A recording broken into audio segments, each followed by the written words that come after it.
friends and family attending the service. He was one of the most recognizable names and faces in the global fashion industry. He was 91. I'm high up in Jwani. Researchers confirmed the presence of an invasive species of tick in Maine for the first time, marking the farthest northeast in the U.S. the pest has been discovered.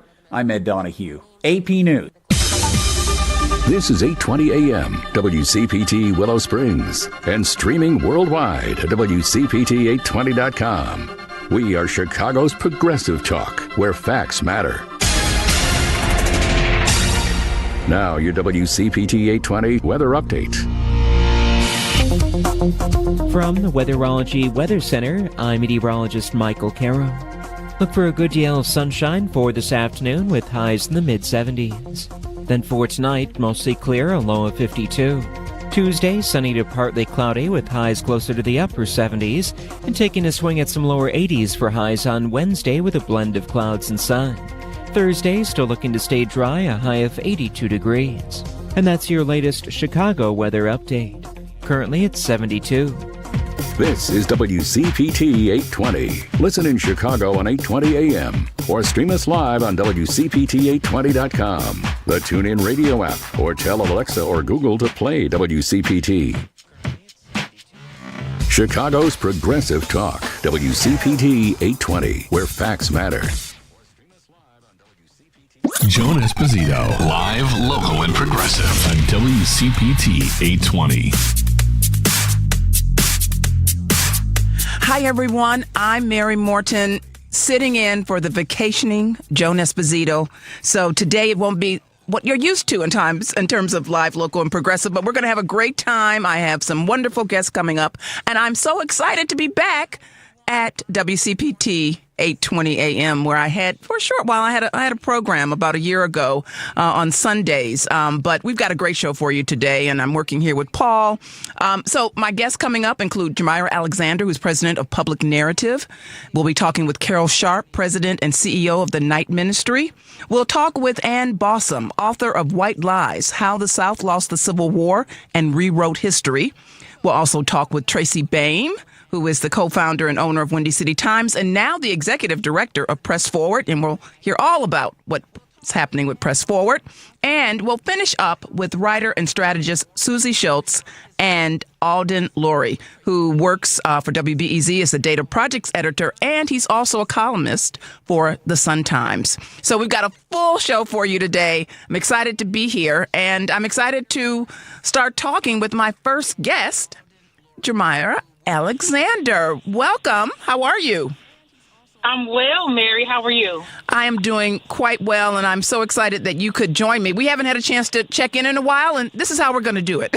I love it. It's always a good time. Well, let's start. I always like to start by giving listeners just a little context for how you came to the work you're in currently. So give us a little bit of your background, which I actually don't know, and I'm excited to hear about it. Sure, of course. So I have a pretty interesting background. I studied journalism in undergrad. 3 months before graduation, decided I did not want a traditional career in journalism, was taught how to direct the news, was even offered a role at the NBC affiliate in East Peoria to direct the news. But I wanted to affect the industry in a different way. I did not have language for it at the time. Fast forward, I met someone who introduced me to my predecessor, Susy Schultz, and at Public Narrative. I knew nothing of the organization. And in learning about the mission of the organization, I felt that this was more so where I needed to be and was excited to accept the opportunity. Wonderful. And so how long have you been with Public Narrative? November will be 7 years. Oh, my goodness. I would have said maybe 4, but, after COVID, who knows, right? I mean, time is very odd. Right?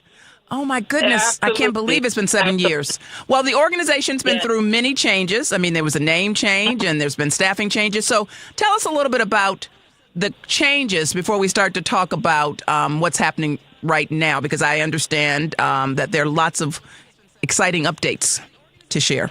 For sure. For sure. When I joined the organization, I came in more so looking to be a student, to learn more about the history, preserve some of the memories, and we've done that with the Stud Circle Community Media Awards.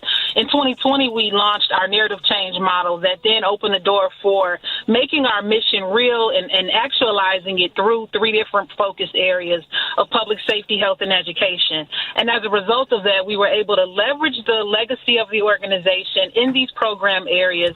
And as a result of that, we've had relationships with Northwestern University's Medill School of Journalism, their Feinberg School of Medicine, and the Alliance for Research in Chicagoland Communities, in addition to having worked with the Obama Foundation's My Brother's Keeper Alliance, and most recently the Illinois Criminal Justice Information Authority, all in which we are connecting practitioners with journalists to help them understand how best to tell deeper stories, build stronger sources, and frankly just come together and innovate in a safe space, in a space that allows for journalists to think creatively, community to think creatively, and no one be on edge or, frantic about what all is going to make it into the news cycle.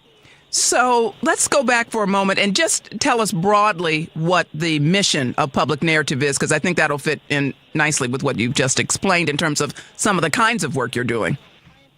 Absolutely. So we really aim to help shift the narrative around the ways in which stories are told in marginalized communities.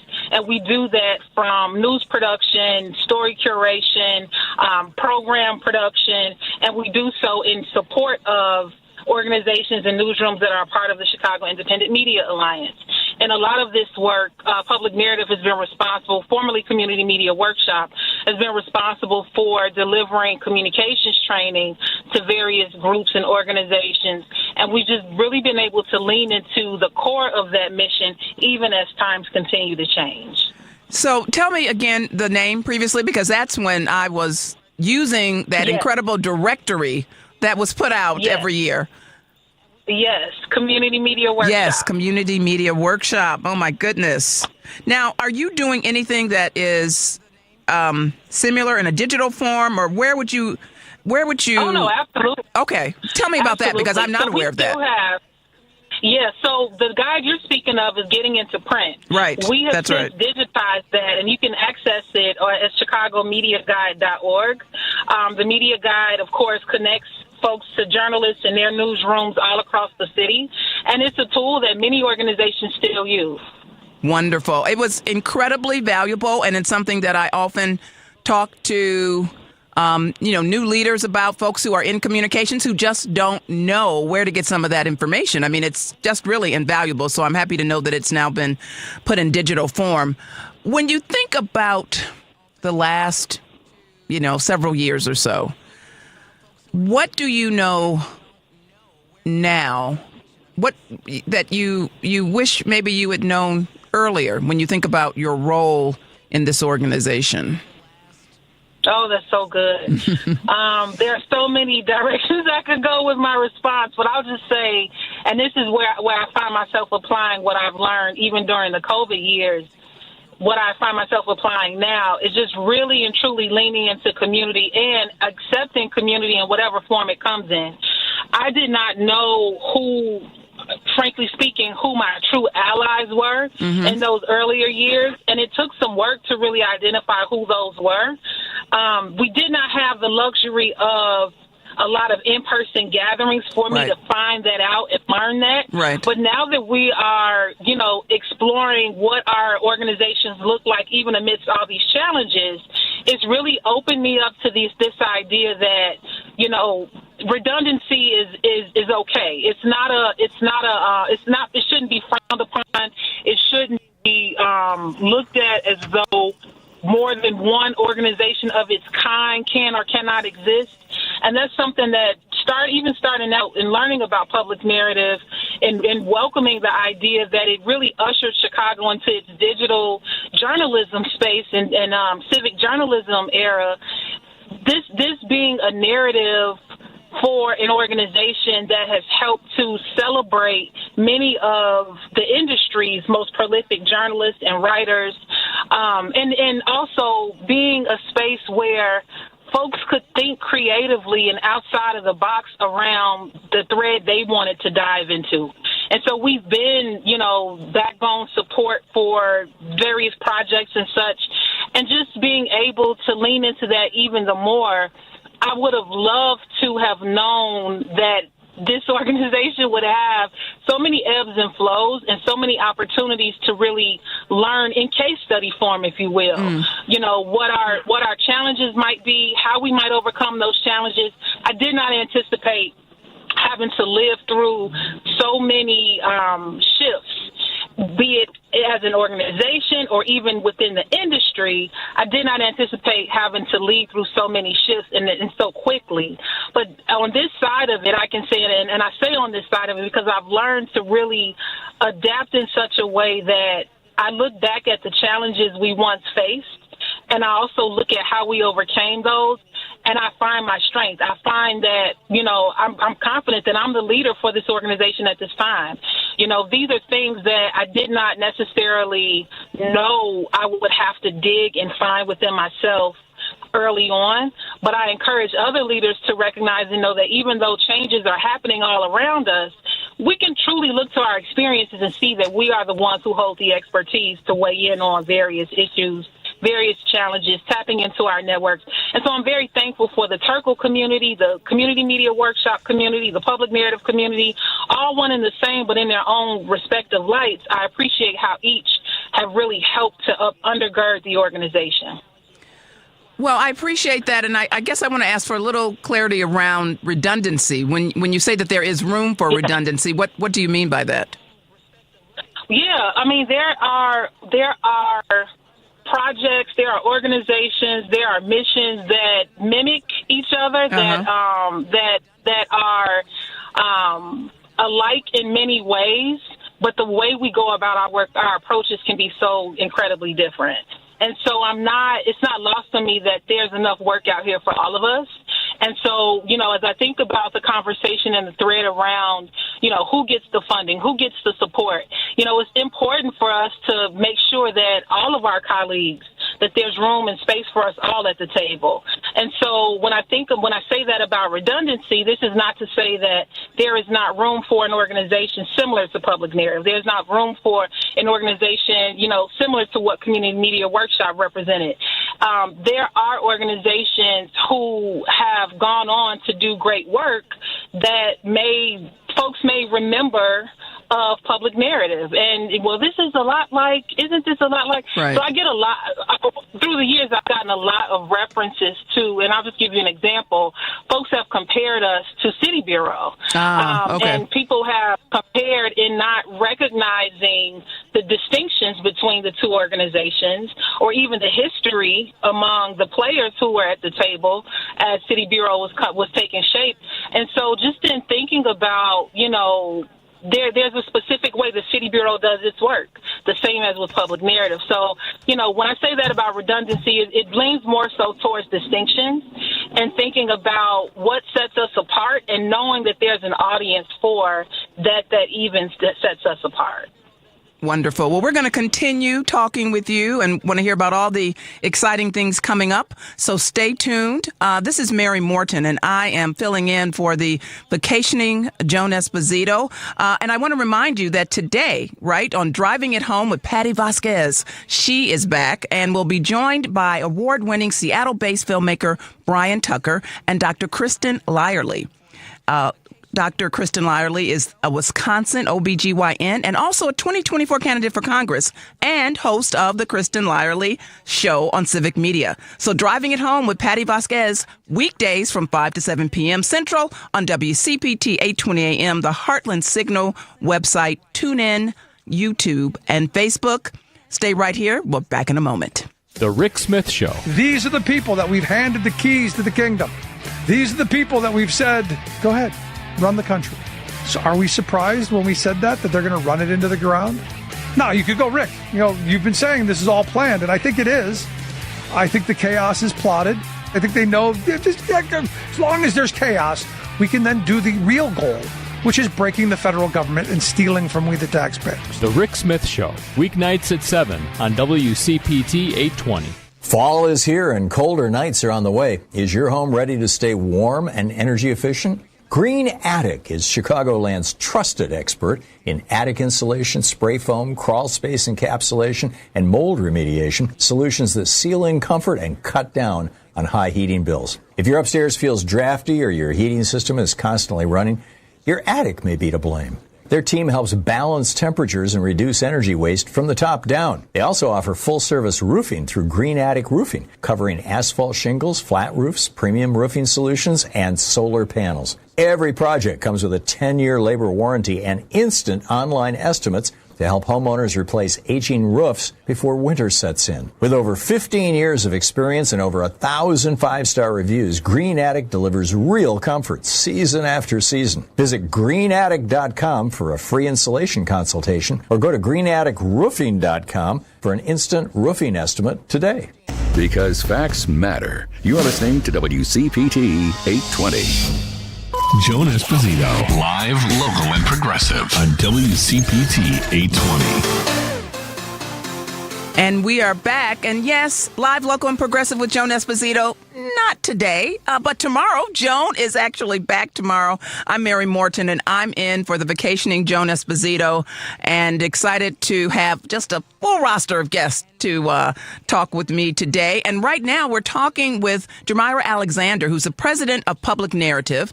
And Public Narrative is a Chicago-based nonprofit that works to increase trust between the public and the media, and a host of many other things. And Jhmira, let's talk about some of the things coming up. Well, let's talk about the Stutz Terkel Awards, which really, I feel like, are an anchor of your organization. Yeah. No, they absolutely are. It's an incredible time to really come together and celebrate local journalists and media makers for their contributions to Chicago journalism and, frankly, to journalism as a whole. And for, we're in our 31st, going into our 31st season of the Stutz Terkel Awards. Wow. And it's just an incredible time. When Studs was living, he helped to select the winners.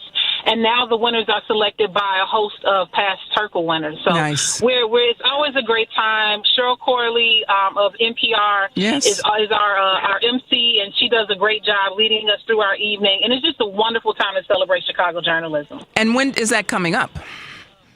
That's coming up in May of next year, May of 2026. Okay. All right. You know, it's never too soon to put the word out there. It's what I found, because people are planning further and further out. So you've had a lot of staff changes, and you restructured a bit. Tell us about what's happening internally. And you brought on Sylvia Ewing. That's fantastic. Yes. So talk to us about what's happening. Yes. We've been able to build our capacity in such a way. We've hired Sylvia Ewing, our Vice President of Journalism and Media Engagement. And as you know, Mary, Sylvia comes with a plethora of experience, a very deep network across Chicago. Absolutely. She's leading a project for us very similar to the old Chicago Matters project called Alliance Matters. And it's 14 newsrooms and media outlets who are doing a temperature check with members of their communities just to understand how communities are faring at this time. And so what does that look like in terms of involvement from the newsrooms when you and just making sure that people understand what that means, who aren't, used to the lingo, if you will? Yes. For sure. So it's an editorial campaign. Each of the 14 participating newsrooms and media organizations are all coming away with a deliverable tied back to their own projects. So there may have been town hall events, story coverage that has been published within their publications, radio interviews, surveys. Right now we're fielding a survey for freelancers to understand the freelancing landscape that will then spiral into some deeper work that we have on slate with Reparations Media and DePaul University. And so those 14 newsrooms and media orgs, they all have a completely different reach. Some are related to arts and culture, some, of course, the business and workforce development communities, some, of course, telling Black stories and stories of the Black community and the Black drive and Black narratives, and all of which, through this temperature check, they're simply reaching out to understand how their communities are faring at this time. And how often do they meet? So each of the projects have a different set of a different timeline. These organizations organizations are a part of the Chicago Independent Media Alliance. And so our meetings, we have meetings structured through our lunch and learns where it's some professional development involved, but then also opportunities for us to come together as a group. So that's more so on the internal side, not so public facing, but it does create opportunity for us to gather with community, which we're having a conference, Media and Community Reframing Purpose, Possibility and Partnership in December 3rd at the David Rubenstein Forum. Okay, so let's just go back for a second with regard to the newsroom project. If someone is listening and wants to get involved, is it possible to get involved, or they need to be coming through their own newsroom? Is that correct? It's possible for folks to get involved. You can visit Public Narrative's website at publicnarrative.org and find the Alliance Matters tab. When you visit the Alliance Matters page, you'll see all the newsrooms and media organizations that are participating in Alliance Matters to understand more about their specific projects. Okay. Now, let's talk a little bit more about the conference. Tell me what people can expect and who should come to this conference in December. Absolutely. So folks that we're expecting at this conference include media journalists and media makers, as well as civic leaders who are really looking to understand how they can reframe their approach to partnership and collaboration with newsrooms who cover their communities or focus areas. And so this is a conference that we're expecting folks from all across the city, leaders and nonprofit groups all across the city, in addition to members of the Chicago Independent Media Alliance. We're expecting to have several different tracks and just really looking to have a good time around the possibilities of new innovation that allows for us to dig deeper within our own respective missions, but also continue to be a bridge and connect other leaders throughout the city. And again, people can go to your website if they'd like information about the conference, and it's not really too early to get it on your calendar. I have dates well into 2026 already, and so this is something that sounds like it's interesting to you. The time to put aside the time for this conference is right about now. As you know, when we come back in September, things are really revving up. And anything else going on a more regular basis that people might want to check out for Public Narrative? Just staying connected with us through our Reflections newsletter. If you go on the website and scroll down to the bottom, you can sign up to join our newsletter. We're always involved in something, but right now we're really focused on driving things home for the conference, supporting our SEMA partners, also looking at other ways to connect with communities. So if folks are ever in need of communications training, they by all means can reach out. And then, of course, the Circle Community Media Awards a little further on down the line, but we've secured May 14th, Thursday, May 14th, 2026 at the Chicago Cultural Center. So folks can save the date for that as well. I am so happy you mentioned the communications training because I completely forgot that's something that you can do. Yeah. And would you also do not only communications training, but training for spokespersons? Oh, absolutely. Absolutely. Spokesperson training, spokesperson training, media engagement training, storytelling, narrative development, absolutely. In fact, we have not stopped doing those trainings. We've customized those. I know long ago those were more public-facing, and we're getting back to that now that we have deeper capacity. But we have continued with that customized training for as long as I've been here. Wonderful. So let's talk a little bit about how you have managed as a leader during these very uncertain times.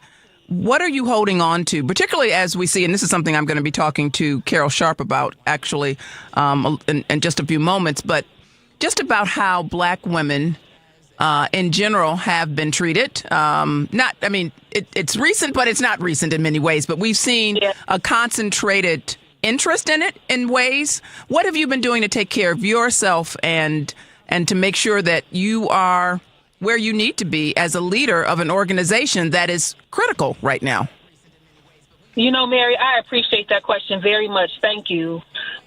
For years, I have remained connected to my sisters who, too, understand the plight of Black women in the workplace. And so I've really depended on the support of two groups in particular, Black Women Leading, a group that's led by Laura Knight, outstanding group of support for Black women leaders, and then Willie's Warriors, which is facilitated through the Chicago Foundation for Women. Yes. I was in cohort 4, and of course we stay connected, continue to support each other.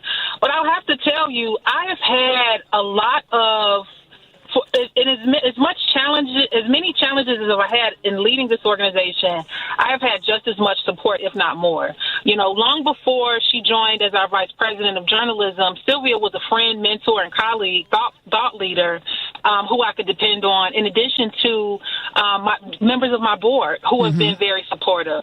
And so the board encouraged me to take a sabbatical this year. July, I took a month-long sabbatical. It was my first ever, and it was so needed that I got rest and I got an opportunity to reflect for myself, not so much the organization, and just really thinking and understanding where I want to lend my expertise and how I want to be of service. And it's really challenged me to think about how I want to approach this work from a whole space and not constantly give of oneself and, you know, constantly trying to make things happen and keep it all together. And so I just found myself at a place where I don't want to serve, you know, just kind of like with frayed edges. I want to ensure that I'm whole as I approach this work. And I want to surround myself with people who are just as invested in that for me and for them. And so I have just found so much encouragement. This may sound very odd, but during this time, I find so much encouragement in knowing that this mission existed long before some of these issues we see. Right. You know, people have been passionate about the work they do long before the issues we see. And so I'm confident that we have been prepared in ways that we know not of. And so the time that I've had this year to really reflect, build a team, build the capacity for the team and myself has opened me up to the idea. Now, public narrative has been around for nearly 40 years, but it's opened my mind up to the idea of what does a 50-year legacy look like? What does a 75-year legacy look like? And so I know I don't have to commit to the longevity of that in labor at this moment in time, but I think that intentionality starts now, even while we're looking at ways we need to shift and think about how we do our work and overcome yet another challenge. So I'm encouraged by my community. I'm encouraged by my faith. My faith tells me that I can face any and everything that comes up against me.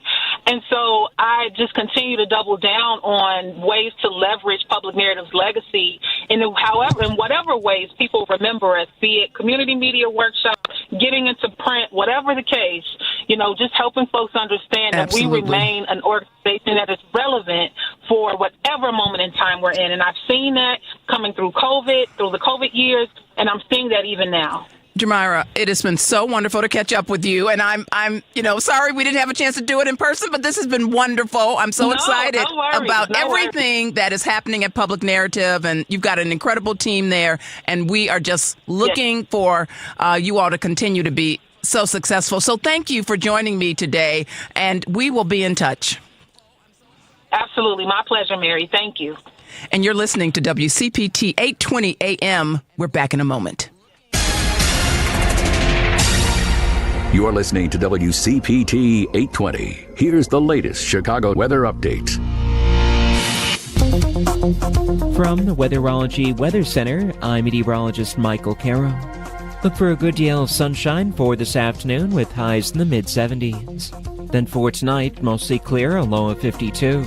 Tuesday, sunny to partly cloudy with highs closer to the upper 70s, and taking a swing at some lower 80s for highs on Wednesday with a blend of clouds and sun. Thursday, still looking to stay dry, a high of 82 degrees. And that's your latest Chicago weather update. Currently, it's 72. This is Chicago's Progressive Talk, 820 AM, WCPT Willow Springs, and online at WCPT820.com, where facts matter. Now back to Joan Esposito, live, local, and progressive on WCPT 820. And yes, this is live, local, and progressive. I am not Joan Esposito. She will be back tomorrow. I'm Mary Morten, sitting in for Joan, and quite excited to do so. And as I mentioned at the top of the show, we have a full slate of really interesting folks to talk with us today. And I'm excited to welcome Carol Sharp. Carol is the president and CEO of the Night Ministry. And I had a chance to talk with Carol, goodness, I don't know how long ago it was now, on my own podcast, gatheringgroundpodcast.com. And I'm excited to hear what's been happening at the Night Ministry and what's going on with you, Carol, as a leader in this work. Welcome to the show. Thank you. Thank you, Mary. It's always a pleasure to chat with you. I appreciate the invitation. Absolutely. So tell me how you actually came to the Night Ministry. I always like to give listeners a little context for what people were doing before they came into their current role.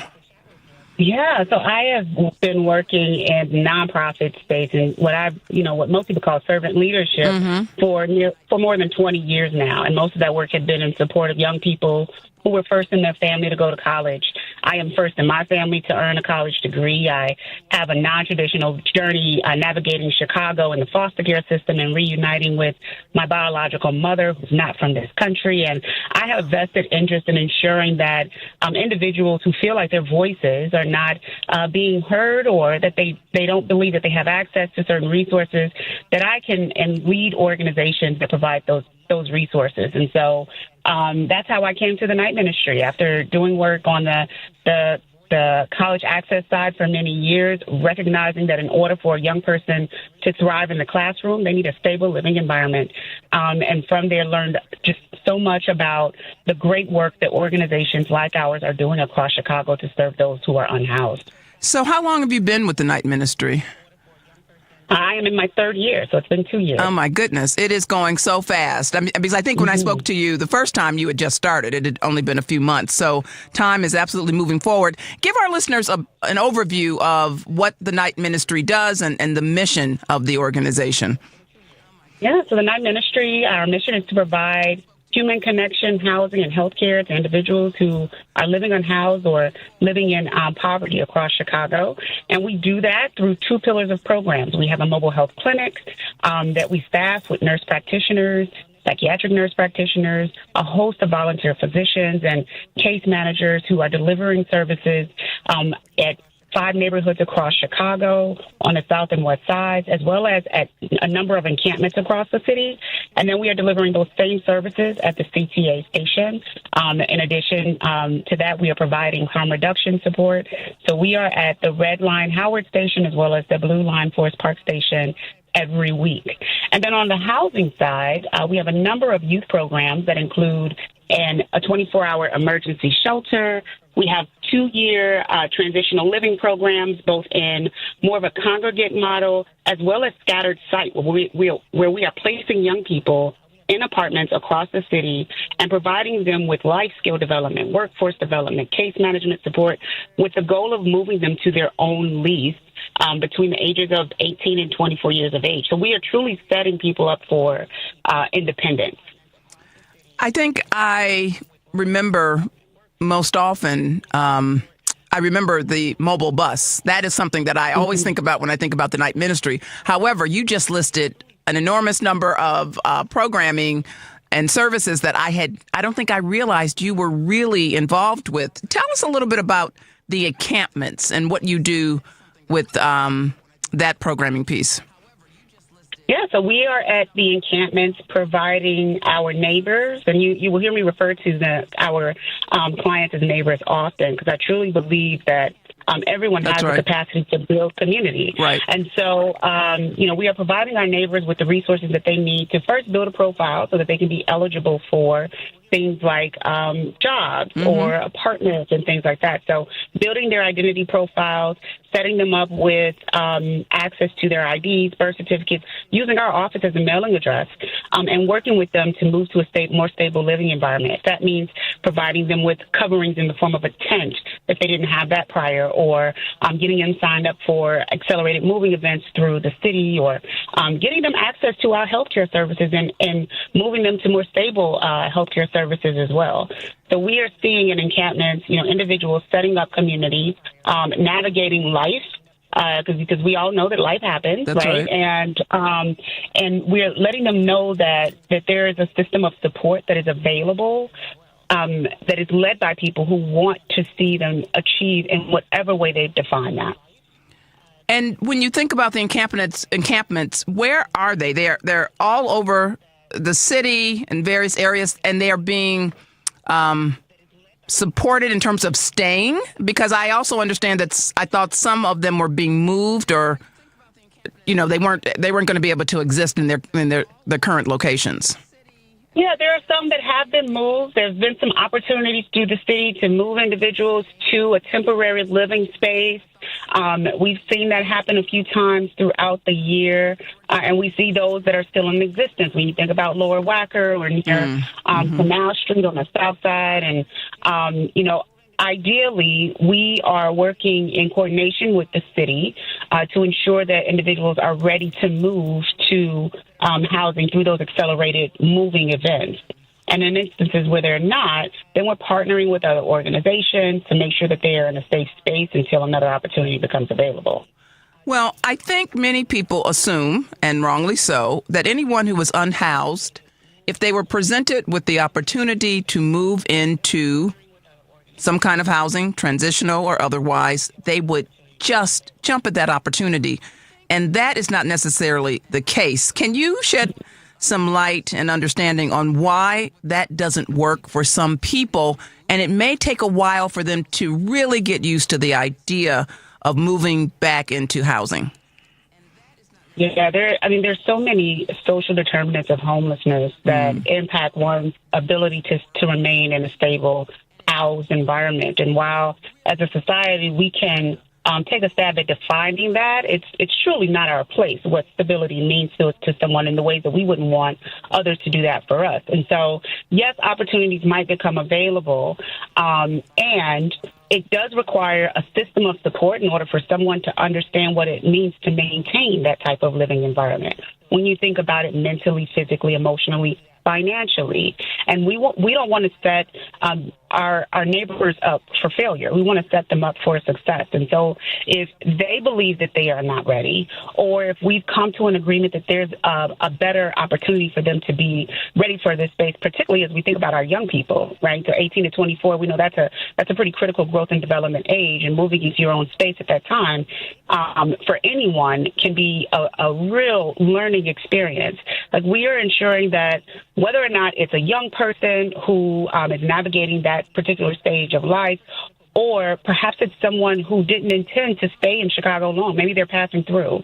And then there are other determinants like mental health that play a role, and whether or not there's an opportunity to reunite with family. So we don't automatically assume that someone wants to move into their own home. And we also recognize that when you have to navigate a non-traditional journey and you find yourself in a space where you are redefining community, being indoors away from the sounds, the sights, the scents that you are used to, and having to really sort of acclimate more rapidly to what it means to live indoors in a bed or confined in that area might not always feel comfortable. And so we have to recognize that there's a certain transition that has to take place, but it starts with understanding what is it that person wants to achieve at that time in their life. And we know that housing, ultimately would lead to a certain level of stability, but we want to ensure that we are setting them up for long-term stability. Right. Not something that's going to be here today and literally gone in the next several weeks, and they may be not only in the situation they were before, but it could be a situation that's much worse. And so that makes so much sense. I want to also make sure that people understand what harm reduction means, because I think from some of my work, and certainly we've done work through Morten Group out in L.A., and we've worked with programs that are very much rooted in harm reduction. I think sometimes there's a school of thought that thinks that's not the way we want to go, that we just want people to stop whatever addictive behaviors they have, and we're not going to necessarily meet them in process. But that's not what harm reduction does. Can you explain that? Yeah. At the Knight Ministry, when we started our harm reduction program many years ago, and one of the things that we know for certain is that in order for someone to overcome an addiction, they need to be here. They need to be alive to do that, right? Whether or not they made the choice to do that today or it's an opportunity for them to overcome it in the future, what we are doing is providing them with the tools, the resources, the safety net that's needed to navigate what that means for them at that point in their lives. So we have a strong harm reduction program that's staffed with case managers. We have peer support specialists. We have harm reduction specialists who are providing certain resources, if it's access to clean supplies or Narcan to overcome an overdose or those types of things. Because the goal is to keep people alive. We know that there are targets that exist. And oftentimes it's not necessarily defined by, your current status as it relates to housing. Targets exist in life, right? Right. And so the same ways that we'd expect to have a safety net within our communities, we should expect that our neighbors have a safety net as well. And organizations like the Night Ministry provide that safety net. We provide harm reduction supplies. We work with communities to provide education around it. And then we are working in support with individuals when they are ready to walk into a facility or walk to the next phase of their lives that moves them away from how they might be using or abusing substances, then we are there for them in that journey as well. So setting up a process that is non-judgmental, that is open, that is welcoming, is really the work of the Night Ministry, and working to get other people outside of the organization, maybe outside of this work, to understand that. Is that also part of your work to make sure that others understand this is one of the ways, and ways that have been successful to do this work and to get someone to a place, if they so desire, because to your point, it really is about what someone is ready to do, and we can't make someone do something if they don't want to do it. But getting other people to understand that this process really does work and does bring people in, is that been part of the work that you've done as well? Yes, it is. It's part of our proactive work, and it's part of an ongoing initiative to ensure that we are working in support with each of our communities, our neighborhoods, to provide the education, right? Alongside with advocacy comes that education, and we're getting ready to celebrate our 50th year anniversary. We have a strategic plan where one of the key pillars is centered on education and advocacy, because if we don't explain to people how, when you see our bus or you see our van and our staff, our team is out talking to people and giving them food and providing harm reduction supplies can actually benefit their community, then that's where the misunderstanding, that miscommunication surfaces. And so we do our very best to be present in the community space or open up our space to say, here's why we believe this works. And here's the evidence, right? I said we're getting ready to celebrate our 50th year anniversary. So we know that our approach works, and it starts with treating people like humans, recognizing that we are all truly two decisions away from being in an environment where we have to create our own safety net. Exactly. Well, Carol, you're going to stick with me for a while. We're going to come back. I want to talk a little bit about the youth program, but then we're going to talk about the number of Black women that are leaving and in some cases being pushed out of the workplace. We've been speaking with Carol Sharp, who is the president of Night Ministry. And right before break, I want to remind you that tomorrow on Chew's Views, Richard Chew will be joined by Bobby Kogan, Senior Director of Federal Budget Policy at the Center for American Progress. And then I should also say on Wednesday, you can tune in to hear Richard's conversation with North Carolina Democratic Party Chair Anderson Clayton. Thursday, he'll have comedian author John Fugelsang and journalist author Trymaine Lee. And Friday, he will have historian Michelle Duster, and I actually know Michelle, is related to Ida B. Wells. So that should be a very, very interesting conversation. So check out Chew's Views. You're listening to WCPT 820 AM. We're back in a moment. This is a WCPT 820 Heartland Signal News Minute. I think we need to be vigilant and raise awareness about what remains people's rights. That's Illinois Congressman Jesus Chuy Garcia speaking to WCPT's Edwin Eisendrath as the Trump administration prepares to escalate its so-called crackdown on immigration in the city of Chicago.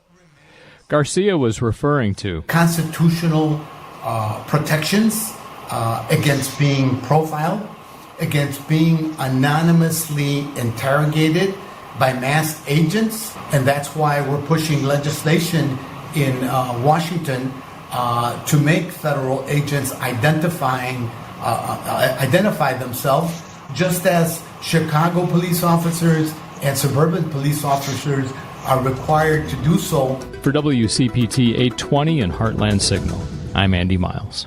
Hey Google, play WCPT. Streaming Chicago's progressive talk from TuneIn. Now back to Joan Esposito, live, local, and progressive on WCPT 820.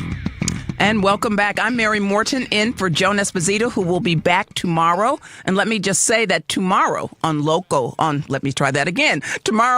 Local, and Progressive with Joan, we will have the following guest. Ray Long, recently retired Chicago Tribune investigative reporter. Chris Burry, senior journalist in residence, and also at DePaul University. We will maybe have Senator Tammy Duckworth on Thursday. As you can imagine, her schedule is changing by the moment, but if she can, she will likely join Joan on Thursday. So that's Live, Local, and Progressive weekdays from 2 to 5 p.m. Central on WCPT 820 AM, heartlandsignal.com, and tune in. And we are back with Carol Sharp. Carol is the president and CEO of the Night Ministry. And this is a Chicago-based organization whose mission is to provide housing, support, and health care to members of our community. And Carol, you've spent a lot of time through the organization really supporting youth who have been unhoused. And in particular, we know that a number of those youth, a large percentage of those youth, are LGBTQIA. What have you noticed in the almost 3 years that you've been at the Night Ministry in terms of this particular population and their needs? Yeah, I mean, we, like many of our young people, we are seeing where those who identify with the LGBTQIA community are not being accepted for who they are.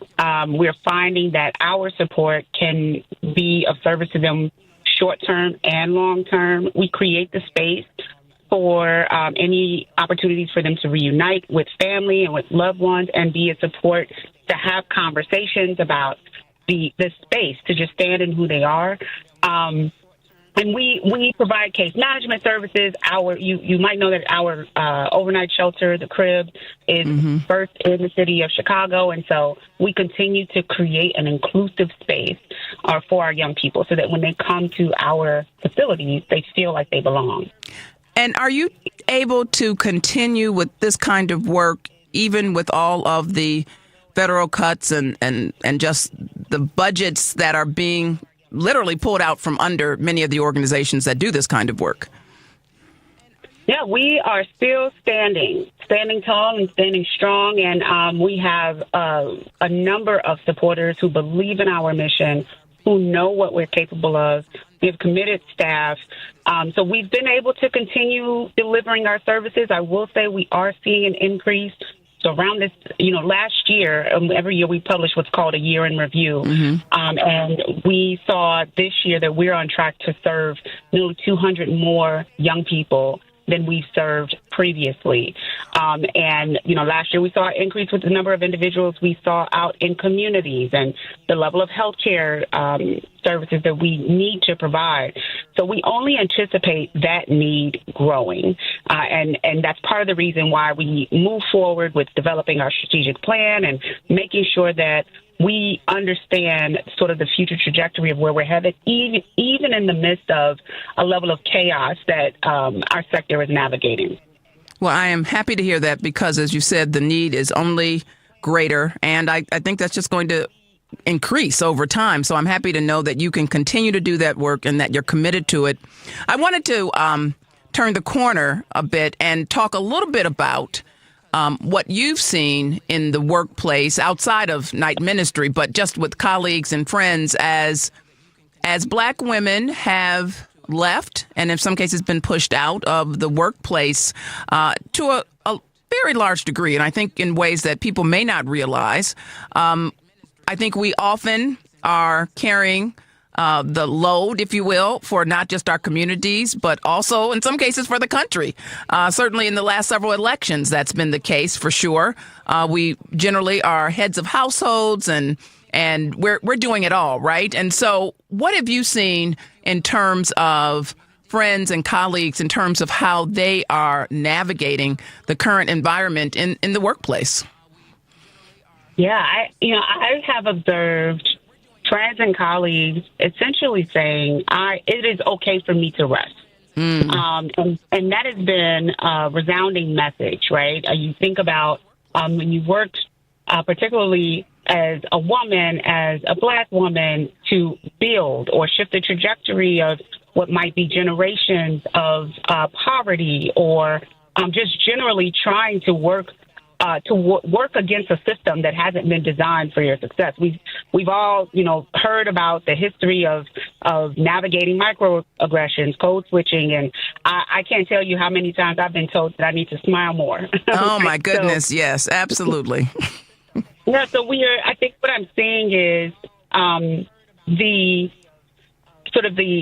ability and permission. That's the term I'm looking for. Looking for the permission to say it's okay to take a break. It's okay to rest. It's okay knowing that the work that you've done is valuable and that you will continue to add value in whatever space that you are in. And all of those things will contribute overall in the best of ways, in the ways that it has in the past and into the future. So what I'm seeing is a resounding permission to take rest, that in instances where it even might not be, sort of self-led. You take the initiative, maybe you're on the other side of being let go from a job. The level of guilt that one might feel, that doesn't exist the same way, right? We're seeing that we know that we've contributed at a certain level. We have the skills, some of the most educated in the workplace, and we know that there's opportunity for us, but it's okay to take a rest. I just want to second that. I took a sabbatical a couple of years ago, and then I decided that if I needed a sabbatical, likely my team members did as well. And so now we have a policy for full-time staff after they've been with Morten Group for 5 years. They, too, can take a sabbatical. And it's really important. It really helps with morale. And it's important to rest. And what I find is that sometimes I really have to rest outside of my own home because, as you know how it is. You see all these things that you could be doing. Maybe you should be doing. But you're not going to do that right now. And taking a rest, I think, is still, I have to say sometimes I still struggle with it. How are you doing with taking your own rest, Carol, and taking care of yourself? Yeah, it's such a great question. I'm learning every day. My family, I mentioned to you that my biological family is not from this country. And so we try to visit my mom's family in Jamaica as frequent as we can. And so there's some opportunity for me to get some well-needed, earned rest. But even something as simple as taking your vacation time is not something that I was formerly used to, right? And so just being unapologetic about if I need a few days, and those few days is not a pretend to take time off, but really be working and monitoring, it only allows us the space to reset, refresh, and come back stronger to do the work that we've committed to. I shared with you that I have a personal journey that lived experience that aligns with the organizations or the missions that I elect to be part of or to lead. And that is really personal for me. So, even though I go home to my 19-year-old and my 5-year-old and my husband, I'm always thinking about solutions, opportunities for us to create a better environment for those who need us the most, and giving myself permission to turn that off, to do things like put up holiday decorations with my 5-year-old. Like, those things mean the difference. And so that's how I manage it. I try to spend time with my family. I'm intentional about taking my vacation, even if I have to talk myself into it. And I accept all of the wins as they come my way, because the work is, in a lot of ways, intentionally difficult. But when you are working to help people, it's always worth it. I couldn't agree more. And this idea of taking your vacation, I can't tell you the number of times I've spoken to new leaders in, president or executive director role, and they've said, well, I just don't think I can take time right now. And I said, so when are you going to take time? Because as you might imagine, no one is going to give you time. No one's going to say, hey, I think you need to take a vacation. Now, someone may say that to you. Maybe someone on your board may say that to you. However, they're not going to really be in the position of looking at your calendar, blocking out some time. They don't understand when it makes sense, perhaps, for you to take time off. So really, that is something we must do for ourselves. We must understand that that is also part of the work, right? How can you come back to your point in terms of being feeling rejuvenated if you have not taken a moment to take a beat or two? And in some cases, we know that women have left their roles because they didn't have that time. They weren't getting any kind of time for any sort of self-reflection, for any sort of self-care. Are you putting measures, or have you put in measures into place in your organization that you think helps promote taking time and taking care of yourself? Because the work that your folks are doing, I mean, they are literally, in some cases, in the streets day in and day out, and that work is really hard. Just give me one idea of what you might be doing before we wrap up. Yeah, so this is going to sound somewhat simple, but I'm a firm believer that we model the behavior that we want to see, particularly in hearts work. Yes. Where we are mission-centered. When I do take time, or if my executive leaders or strategic leaders take time, I encourage them to put a message in their out of office that specifies that they are resting and resetting. That's right. Because that's how you develop the culture. It's one thing to say, I want you to take the time. It's another thing to model that behavior. Absolutely, Carol. That is a perfect way to end our conversation. I'm so happy to catch up with you. We've been speaking with Carol Sharp, who's the president and CEO of the Night Ministry. They are doing extraordinary work, so please check them out. What's your website? It is thenightministry.org. All right, thenightministry.org. Thanks so much, Carol. We'll be in touch. Thank you. You're listening to WCPT 820 AM. Listen up, fellow timeshare owners. If you're a timeshare owner and you want out at all costs, you're done, frustrated, tired of wasting money, you don't use the darn thing. Get out now. Hire the best Bulldog timeshare cancellation team in the business. Their in-house legal team, headed by a timeshare cancellation lawyer, can help you fight the biggest and baddest companies out there that sell timeshare. At some point, you were using your timeshare, but now you're not, and you're tired of wasting money. Before you go to the poorhouse, call right now and learn how you can stop the maintenance fees and put more money back in your pocket. Their services cost you a lot less than you think, and you'll save a lot of money over time. Call the Timeshare Exit Hotline now. It's a free consultation. 800-296-0150. 800-296-0150. 800-296-0150. That's 800-296-0150. Viking, dedicated to creating travel experiences for the thinking person, with programs designed for cultural enrichment on board and on shore. Discover more at Viking.com. AP News. I'm Ed Donahue. Democrats in the House Oversight Committee released a sexually suggestive letter to Jeffrey Epstein, purportedly signed by President Trump. There is a drawing of a curvaceous woman that surrounds the letter. The president spoke about it in July. I don't even know what they're talking about. Now, somebody could have written a letter and used my name, but that's happened a lot. All you have to do is take a look at the dossier, the fake dossier. Everything's fake with that administration. Everything's fake with the Democrats. President Trump filed a $10 billion lawsuit against the Wall Street Journal for a report on the alleged letter. The letter says, "A pal is a wonderful thing. Happy birthday, and may every day be another wonderful secret." An appeals court in New York is upholding E. Jean Carroll's $83 million defamation judgment against President Trump over public statements he made after she accused him of sexual assault. Ukraine has shown foreign diplomats damage to government offices in Kyiv after Russia's biggest aerial attack of the war. Yesterday's assault by more than 800 drones in the heart of the Ukrainian capital targeted not just apartments, but the main government building. Ukraine's prime minister posted a video from inside before showing some 60 foreign diplomats burnt out offices with charred debris. She says Vladimir Putin is openly mocking peace efforts. While President Vladimir Zelensky says Putin is testing the world, U.S.-led peace efforts appear to be going nowhere, and another Trump deadline for Russia to change course has passed. The president keeps blaming both sides, but said yesterday he plans to speak with Putin soon. We're going to get it done. I have confidence we're going to get it done. Sagar Meghani, Washington. A freight train has slammed into a bus outside Mexico City. At least 8 people were killed. This is AP News.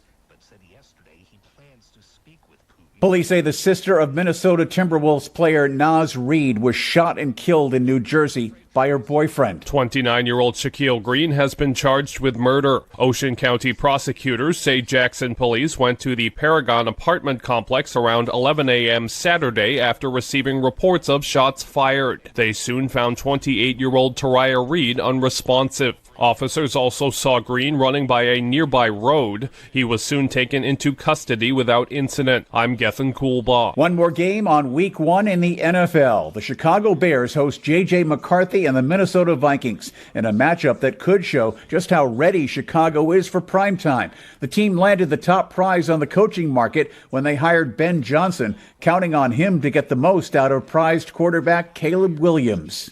More information at apnews.com. Ed Donahue, AP. This is 8:20 a.m. WCPT Willow Springs and streaming worldwide at WCPT820.com. We are Chicago's progressive talk, where facts matter. Now your WCPT 820 weather update. From the Weatherology Weather Center, I'm meteorologist Michael Caro. Look for a good deal of sunshine for this afternoon with highs in the mid-70s. Then for tonight, mostly clear, a low of 52. Tuesday, sunny to partly cloudy with highs closer to the upper 70s, and taking a swing at some lower 80s for highs on Wednesday with a blend of clouds and sun. Thursday, still looking to stay dry, a high of 82 degrees. And that's your latest Chicago weather update. Currently, it's 72. You're the only voice of reason on the radio. You give me hope. Having listened to you every day. Thank you for your clear insight. Always felt a little bit smarter. I listen to you every single day. I keep coming back to this station, and thank you for what you do. On WCPT 820, Chicago's Progressive Talk. WCPT 820, Chicago's Progressive Talk, where facts matter. Joan Esposito, live, local, and progressive on WCPT 820. And we are back. I'm Mary Morten, in for the vacationing Joan Esposito, who will be back tomorrow. The Credo mobile phone and text line is 773-763-9278. WCPT listeners now get 25% off for 2 years at Credo Mobile with the code WCPT25. Again, that's WCPT25. Credo Mobile, a progressive phone company that is better for all people and the planet. Visit credomobile.com. And again, that code is WCPT25 for 25% off for 2 years at Credo Mobile. Well, we are back. And as I mentioned, I'm in for the vacationing Joan Esposito, who will be back tomorrow. She actually is at the Hideout this evening with a special appearance if you want to catch her there. But I'm excited now to welcome our next guest. Ann Bausum is the author of White Lies, How the South Lost the Civil War and Rewrote History. Welcome, Ann. How are you? I'm well. Thank you for having me here. It's a pleasure. Well, absolutely. So, Ann, as I like to do with all of our guests, I'd love for you to just give us a little context for how you got here today in terms of being on our show to talk about your new book. Tell us a little bit about your background that led you to write this book. Sure. So I'm a Midwesterner, have been most of my adult life, but I spent my childhood in the South. I was born in Tennessee and raised in Virginia in a small town called Lexington, which at the time was pretty much ground zero for Confederate commemoration. And when I was in school in the 1960s, I received a full dose of what is known as the Lost Cause. I call it the most impressive, impactful propaganda campaign most people have never heard of. And this was an effort that began after the Civil War to rewrite history and distort the nature of slavery, the motivations behind the Civil War, and many other aspects of Southern life since, in an effort to regain control by the white elites in the South after losing that with their defeat in the Civil War. And so growing up in the South with the misinformation from that lost cause propaganda campaign, my adulthood has really been like peeling an onion, working my way back to the core facts that were being distorted by the lies of the lost cause. I've been writing about U.S. history, particularly social justice history, for teens and children for 25 years. And this book is really the sum of all of that work and an effort to lay bare for other readers this extremely invasive and very productive campaign, which continues to impact us today. So why did you decide, as someone who grew up in the South and, of course, witnessed, heard all of this misinformation, why did you decide that you were going to do something about it by working on this book? Well, the fact that I'm a professional author for children made it seem like the obvious place to try to direct my energies. But more importantly, Mary, I was really angry. The more I understood the extent to which I'd been misled, the more I realized how deliberate it had been. It wasn't just sort of a nostalgic Confederate commemoration. This was a power grab. And that anger that I had, that disappointment I had, really helped to fuel my work. I think lying to children is one of the worst things a society can do. And so I used the tools I had as an author and as somebody who knows how to do research and as somebody who had personal experience with the impact of these lies to try to deconstruct them for others. So tell us a little bit about how you decided, okay, I know this is happening. I know about this campaign. I know about the lies of the lost cause. I'm going to write about this. How long did it take you to do the research, or have you been really doing the research somewhat iteratively for years? Well, that's a good point. I mean, it's partly a sum of a lot of, decades at this point of observation and experience and knowledge acquisition. But in total, the project itself, it was a 5-year project. That's longer than I've spent on any other book. And a good deal of that was research. I also spent a lot more time writing and revising than I usually do because it was very difficult to try to write such complex concepts into a book that would be readable at the high school level and above. So let's talk a little bit about what you actually cover in the book, and then I do want to talk about the reactions you've received. But let's start by talking about what you're covering, like the time span, and give us a couple of the stories and some of the narrative from the book, if you will. Sure. So the book opens in the years leading up to the Civil War in the 1850s, but it also really goes all the way back to 1619 and the beginning of the enslavement of Africans and their descendants on this continent, the future United States.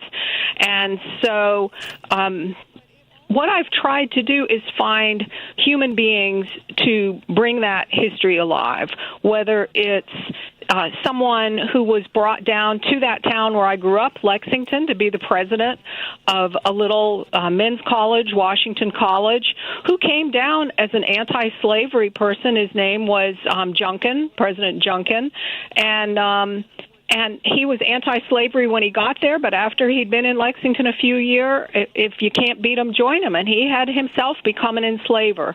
So using a personal story like that to help younger people and all of us who are somewhat incredulous about how could people have done this, to see how that slippery slope, you could slide down it even if you thought slavery was immoral. Another example is the example of Robert E. Lee, who we know of as the Confederate general, but who had been a lifelong member of the United States Armed Forces prior to the Civil War, and was in the midst of trying to settle his father's estate right before, in the years leading up to the Civil War, his father-in-law. And his father-in-law was a descendant of George Washington, a step-grandson, who had said when he died, he lived at a property known as Arlington. That was the name of the house and the land around it, and decided that he was going to free his slaves when he died. He explained he wanted all of them to be freed. But Robert E. Lee, in his effort to make up as much of the cash shortfall as he could, the debt that his father-in-law had left him, did not free the slaves immediately because he'd been allowed 5 years to do it.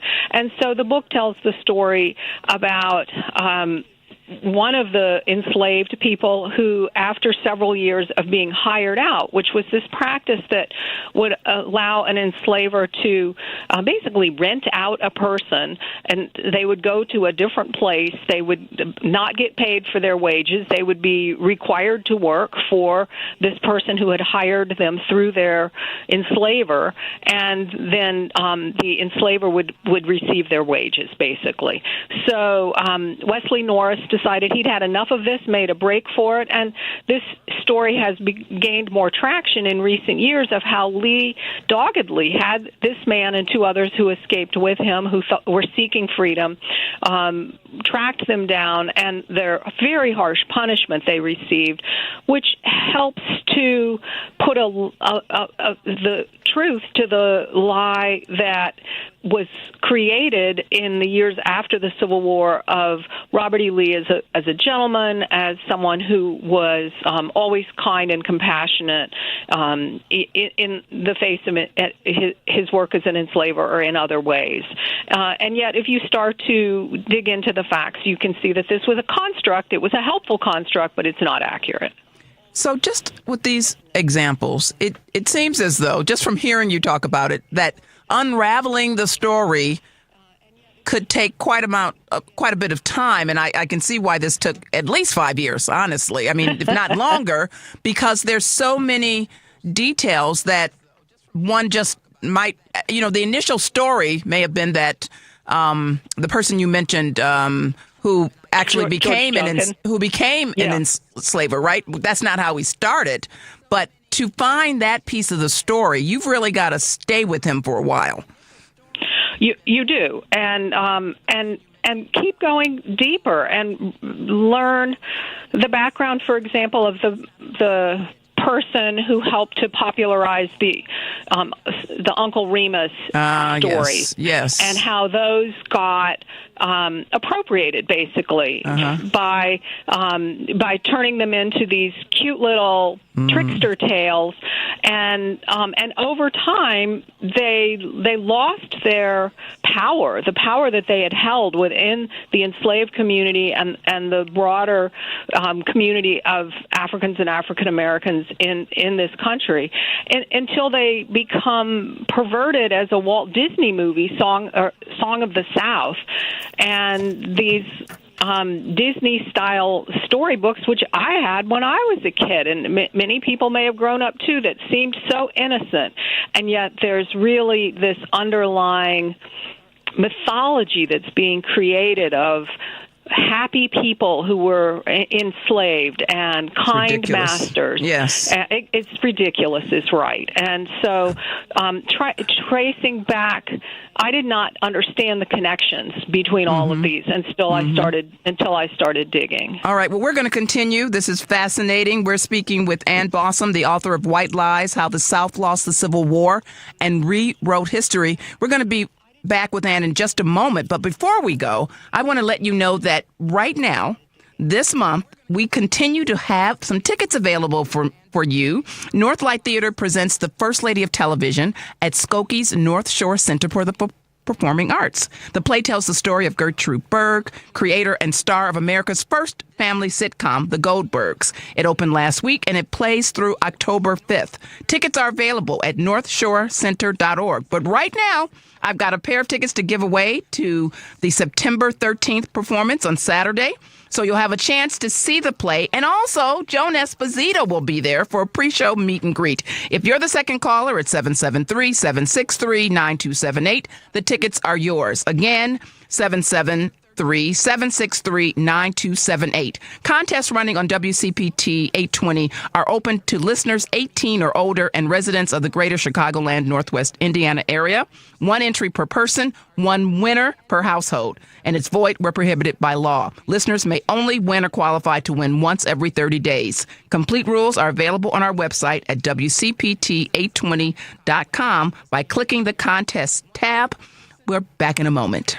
Plug in to powerful savings on rough electrical products at Menards. Zero Wire is American-owned and a leading manufacturer of building wire for residential, commercial, and industrial applications. Save time with Menards' convenient pre-cut lengths of wire and cable in stock and ready to take home today. Hurry into Menards and save big on Zero Wire products. Plus, you can visit Menards.com and check out all of our other great deals happening this week.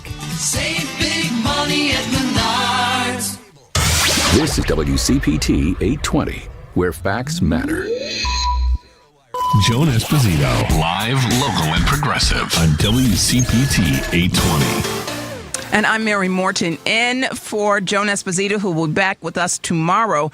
And I'm having a fascinating conversation with Ann Bausum, who's the author of White Lies, How the South Lost the Civil War and Rewrote History. And when we took our break, Ann, you were sharing a couple of narratives from the book. I'm curious about the response to the book, and particularly how people have felt about you. From your photo, you present as a white person. Is that correct? That is correct. All right. So what's the response been to this book, and particularly with you as the author? I think it's early days, Mary. This response so far has been extremely supportive. Wonderful. The critics have written very kind words about it. It's gotten a lot of starred reviews, which means a lot in the children's book trade to try to help get the book out into libraries and so forth, so it'll reach readers. And the few public events I've done have gone very well with librarians in Texas, with educators in Utah. I have more events planned in South Dakota, Louisiana coming up later this fall, Colorado. So we'll see how the things build. I assume there will be pushback. And, you know, the publisher and I aren't fools, so I think it's understandable that there will be some disagreement or dissatisfaction with the truth that's being presented, which is inconvenient, given that so much effort is going into trying to distort our historical narrative right now. And this book helps to provide the context for that. So I am at the ready. I'd love to hear that. And yeah, bring it on. Wonderful, because that, I think, is the attitude you must have, particularly when you are starting with the title that starts with White Lies. Absolutely. And so I'm wondering, when you say that this book was really written so that it was accessible to high schoolers, is that part of your intention, to get it to high schools? Absolutely. It's designed to be used in classrooms. I suspect it'll also make its way into college programs. It's also likely to be deliberately excluded from some programs and schools. But what I've done is, this is not a hostile, angry, poking somebody in the eye kind of a book. It's very carefully constructed with historical facts and logical arguments. And I think it's not unreasonable for it to be usable by people who bring a variety of backgrounds to it. I think were I to have found this book some years ago, before I fully understood the extent to which my education didn't match reality, I would have been grateful for that. So I'd like to hope that the book can build some bridges, not just rile people up. And have you written or will you be writing any kind of guides for young folks who are using it in college or in high school? Is that part of the plan down the road, or? That is such a great question. The publisher has one in the works. It will be, and I've seen the drafts of it. It is fantastic. These people who come up with this stuff, this is why I write and they teach. As soon as I have the finished guide available, I'll put it on my website, which is just my name, annbausum.com. There's a whole set of resources there about this book, and I'll add that to it. That would be wonderful because, as you know, that's going to make it more accessible to young folks in particular. If there's some way that teachers can think about how to incorporate this into their lesson plans, which is, of course, what we want them to do. I had a guide written for a film I did a number of years ago, and it was tremendously helpful. I mean, we can't provide enough resources for teachers these days, and so anything that we can do to make sure that this book is actually used and understood, I think will be enormously helpful. When you think about the kinds of places that you will, do book signings, book conversations, things of that nature, will you be coming to an area like Chicago, perhaps? Please bring me. Okay. We'll just wait and see what builds. Okay. It's certainly a possibility. I've done bookstore events in the area before and do programs all over the country. So it would be wonderful for that opportunity to present itself. Well, I will absolutely talk to my friends at Women and Children First, our feminist bookstore, our feminist independent bookstore here in Chicago. I think they might be interested in this work because I think it's something that we know exists, but I have yet to see a book of this nature where it really outlines it, talks about it in a very direct way. I'm wondering how you've done your own personal work as a white woman living in this country and around really understanding why telling this story it's critical. Sure. So I would argue that coming to this history as a white person and a white woman and trying to combat or deconstruct these misconceptions may be a strength because, and particularly as somebody who's basically a veteran of the brainwashing campaign and who's gotten beyond that grasp, so to speak. I think I'm able to have that added armor on as someone who is from within the community, so to speak, that created all this. Right. It would be easier to just dismiss this if it had been brought forward by somebody who was representing the blackness that's such an important part of the story. The publisher and I were very careful, though, to make sure that we were as respectful and careful as we could be with trying to curate a broad point of view for this history, and extra readers were brought in and so forth, and important suggestions were made to try to, again, build bridges, not create conflict. So it sounds as though you've been very, very thoughtful about how and when to engage people with the content, right, of the book. And as you mentioned, you brought in readers specifically to say, how does this sound, or does this make sense? Those kinds of things, just to get an understanding before you went out, right, and maybe completed the book. If this made sense, and did it have a particular tone to it that maybe, something that you weren't intending but was coming through in the writing? Exactly. That's exactly right. And I think that was a very, and I've gone through that process before with other books, and I think that's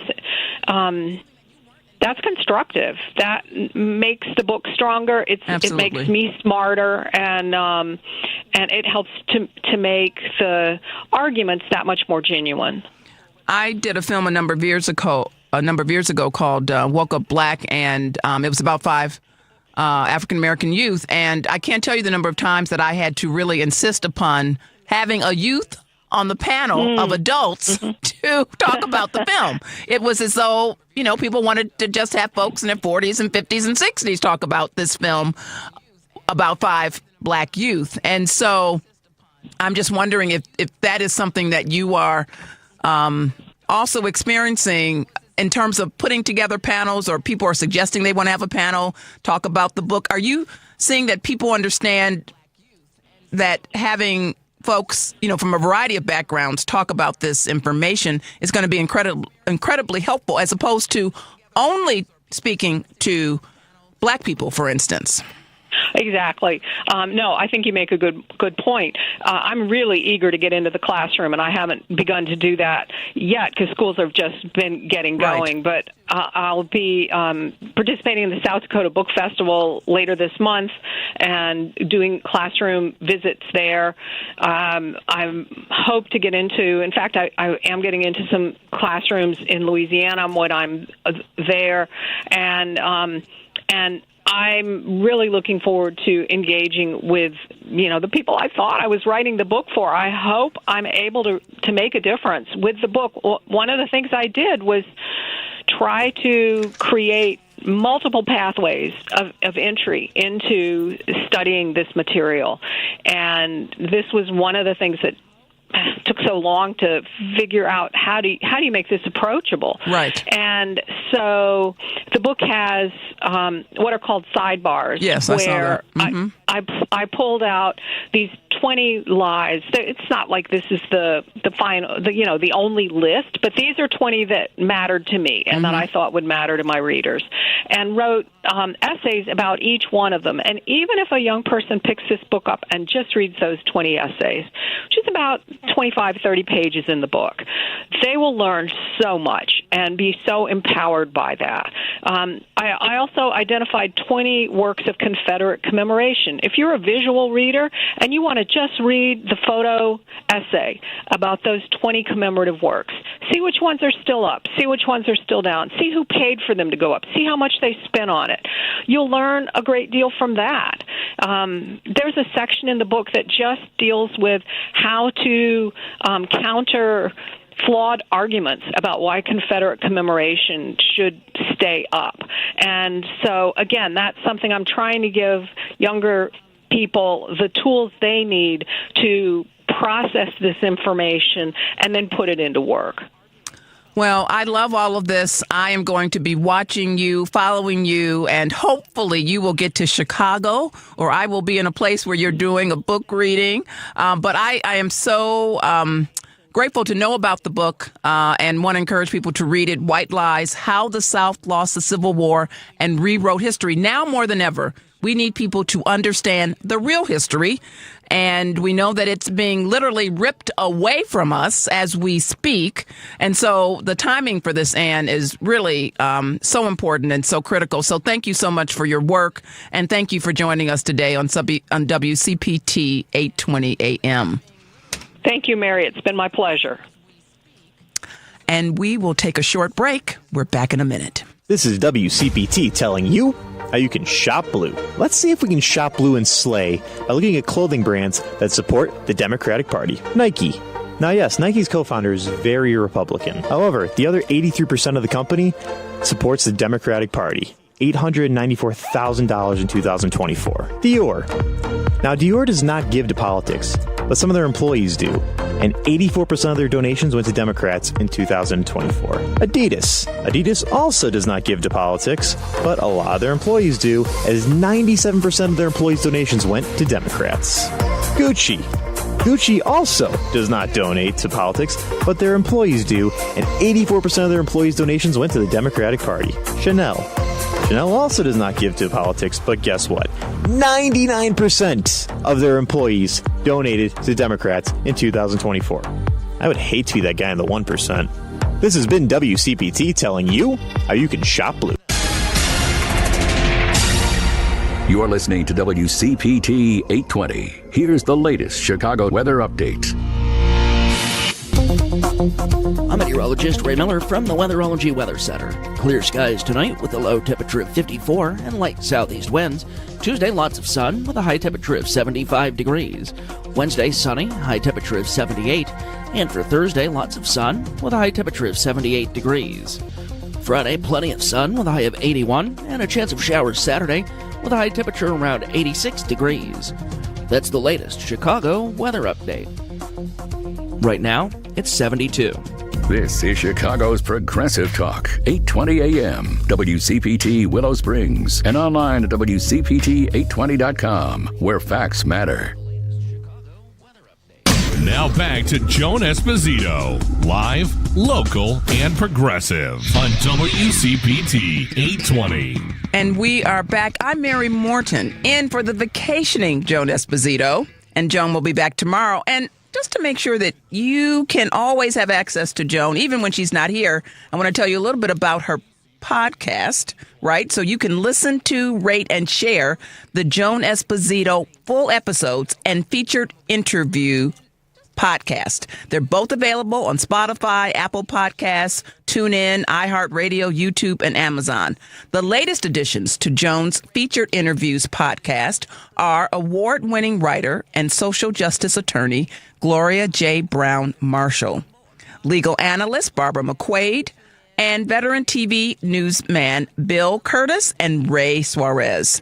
Former Health and Human Services Secretary Javier Becerra, and writers Sandra Cisneros and Maureen Dowd. Also, Illinois Congressman Sean Casten and Michael Quigley, and Illinois State Representative Cam Buckner. So as you can see, there is a full range of episodes, interviews that Joan has conducted that you don't want to miss.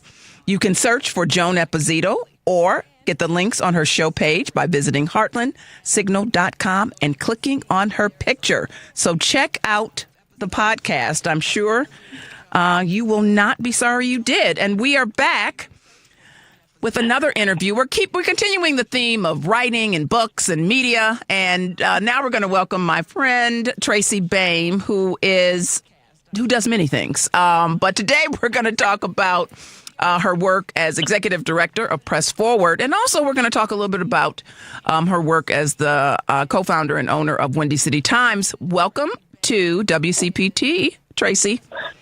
Thanks for having me on your show. Thank you. I'm just here, for today, but it absolutely brings back some memories from my own show about a year ago, which is hard to believe. It was quite some time ago. So, Tracy, let's give folks just a little bit of context. You've been in this journalism game, if you will, for many years. Tell folks a little bit about your history, and we'll start with Windy City Times, and then we'll come to Press Forward. Sure. So in 1984, I started at Gay Life newspaper working for Chuck Renslow, the late, great Chuck Renslow, founder of International Mr. Leather. He had a gay newspaper called Gay Life, and so I started my journalism career there in 1984, and then a group of us started Windy City Times in 1985, and then subsequently I left and did other gay newspapers over time and got Windy City Times back in 2000, so have been publisher and co-owner ever since. Now the team is running it while I'm doing some other ecosystem work, but my heart and soul are in LGBTQ community media. I left for about 4.5 years to publish the Chicago Reader and move it into a nonprofit status, and thankfully it recently has been sold, and hopefully we'll have a new life ahead of it. It keeps going. I love that. It just keeps going, and I think part of it is the adjustment, right? We have to be able to shift as needed, and it seems like once again the Reader has done that. Yeah, I mean, this is going to be an interesting life. It's owned now. It's operated by a company out of Seattle that bought the Seattle Stranger and a Portland alternative paper as well. and they have this interesting model of a ticketing company called Bold Type Tickets that will help subsidize the alternative publications. And so who knows? You never know what's going to work, but it's been working for Seattle Strangers, so hopefully it's going to work really well for the Chicago Reader. Absolutely. Fingers crossed. Now, when you talk about your early work with Windy City Times, you were, and certainly in Chicago, remain as the only woman who has been in this role. And what was that like in terms of negotiating access, if you will? Well, I left Windy City Times a year and a half in to do my own paper outlines because there was quite a lot of sexism and always will be sexism and racism in the LGBTQ community, and it's not going away. But back then it was, I think, even harder to prove myself. I was the same person I was at Windy City Times when I started outlines, but there was no man's name on top of mine on the masthead. So we immediately got stereotyped as a women's paper, and my competition was very successful in pigeonholing us as a women's paper, and nobody wanted to advertise in a lesbian newspaper. Oh, really? It was never, it was so hard fighting that notion that we went from weekly to monthly pretty quickly. By the end of the 90s, we came back as a weekly, and we, in the meantime, also did Black Lines and then La Vida. But it was very hard to get advertising being stereotyped as a women's paper. Now, if you looked at our coverage, it was all genders. Right. It was all races. That's it was right. all everybody. But once people see you as something, it's very hard to fight that narrative. There were very few women in LGBTQ publishing at all back then, but now there are some really strong examples in local, regional, and national media. And not that there's that much left, but of the things that are left, there are more women and non-binary transgender folks involved in doing LGBTQ media.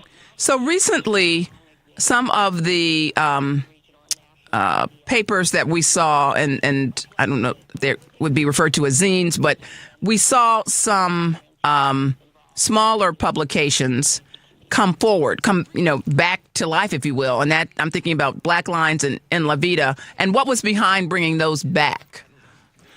Well, we decided that about a year and a half ago, Jake Wittich joined our team from Block Club Chicago, and he was really strong in the newsletter space. And so we first started an events newsletter, Chicago Social Butterflies. Mm-hmm. Thank you very much. I just want to say, because we needed a central place where as much as we can get, right, as many things as we can track, we actually have a place where we can track what's happening when. Yeah, and the problem had been that Windy City Times stopped doing print on a regular basis during COVID.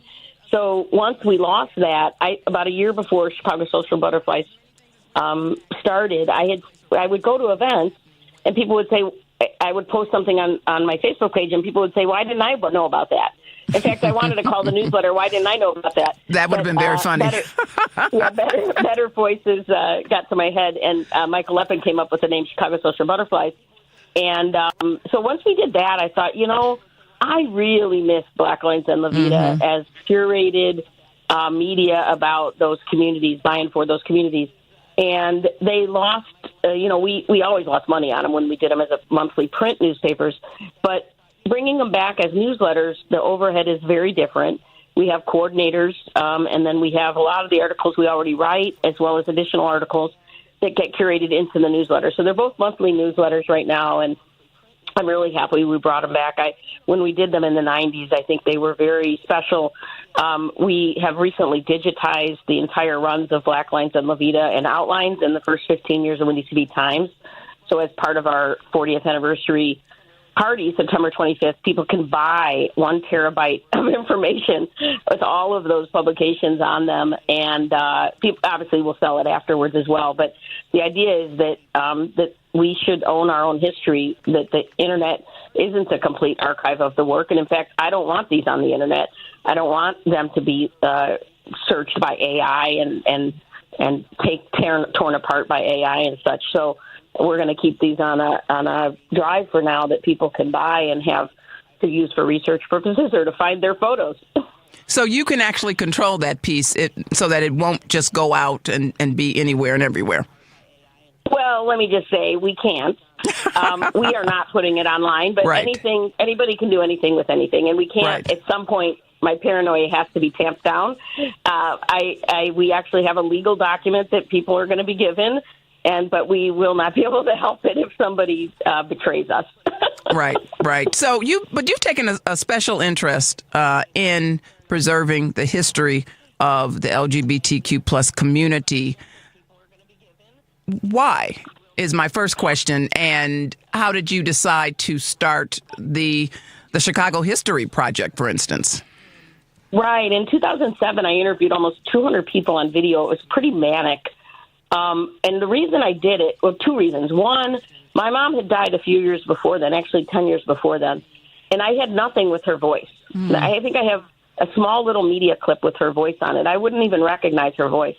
And I realized that radio, like you're on right now, that's a really personal way to reach into somebody's brain in their past, right? And so while I was doing a ton of work in the print medium and even online, the voice was not part of that. And I had all these old tapes of Harold Washington and other things, but none of it online. And we had been doing Windy City Radio, which also you were part of. And so and then the second reason was I had really burned out on the community during the gay games work I did. It was a 7-year volunteer effort that felt very thankless for a long part of it. We had to raise so much money afterwards to break even, which we did. But I was like, why do I care about this community anymore? And I realized it was the people. So I set about interviewing people for ChicagoGayHistory.org on my own, with Wendy Jo Carlton doing the videos and my dad, Hal, taking the photos. And it really got me back into the community. And out of that came the Out and Proud in Chicago book for WTTW. That got me realizing how much I need to chisel out of my brain the things that I know. And I could do books very fast because I knew where to go for the research. I could do the Vernita Gray book, the Chuck Rensel, the Jim Flint, the Obama and the Gays books relatively quickly, not in an academic way, but in a first draft, maybe a second draft of history way, and share the information out to the next generation in whatever ways I could before I passed. You know, I feel like they had a catbird seat for this community. And then I'm also sitting on literally millions of documents and photos. The originals are now at Chicago Public Library, but I also have them digitized, where I can chisel out books and I can chisel out other types of formats to make sure that this history is not lost. Well, thank you. Thank you for doing that very important work. When you think about everything that you've done, what are you most excited about? Well, I am really excited about the job I just feel like I fell up into in January, which is Press Forward Chicago at the Chicago Community Trust. I never thought I'd work downtown or in more of a corporate environment, but I also feel like everything I've been doing my whole career has led to this at the same time. I'm in this mainstream environment working as an openly LGBT person, trying to find solutions for community journalism. There's no one-size-fits-all solution. We're going to be experimenting with all sorts of ideas in terms of shared services and supports and grant writing and audience growth, and also funding. This week we're going to be announcing some emergency funding for immigration journalism, as well as our next round of grants to organizations for capacity building. So it's very exciting work that I do feel like every kind of project I ever worked on, from the Gay Games, which was just a massive project management experience, to the work I did at the Chicago Reader, building the Chicago Independent Media Alliance, all these things have led to this current opportunity. At 62 years old, I feel like it's a huge capstone to be able to try to experiment over the next 3 years on ways to help local media become more sustainable. Well, we're going to get into that much more about Press Forward, but we're going to take a short break, and Tracy is staying with us, and we will be right back. You're listening to WCPT 820 AM. If you're an experienced homeowner who's outlived your assets or your spouse recently passed away, you need to call Team Hochberg, your trusted local reverse mortgage lender. Alice, 90, widow, income $24,000 a year, living in a $500,000 home with no mortgage. Alice's husband recently passed away, and she was terrified about losing her home. So her daughter called for information about a reverse mortgage. We helped Alice secure a reverse mortgage, which allowed her to access $300,000 tax-free dollars so she could afford in-home health care. Let's review. Alice's husband recently passed away. She outlived her assets and thought she had to sell her home.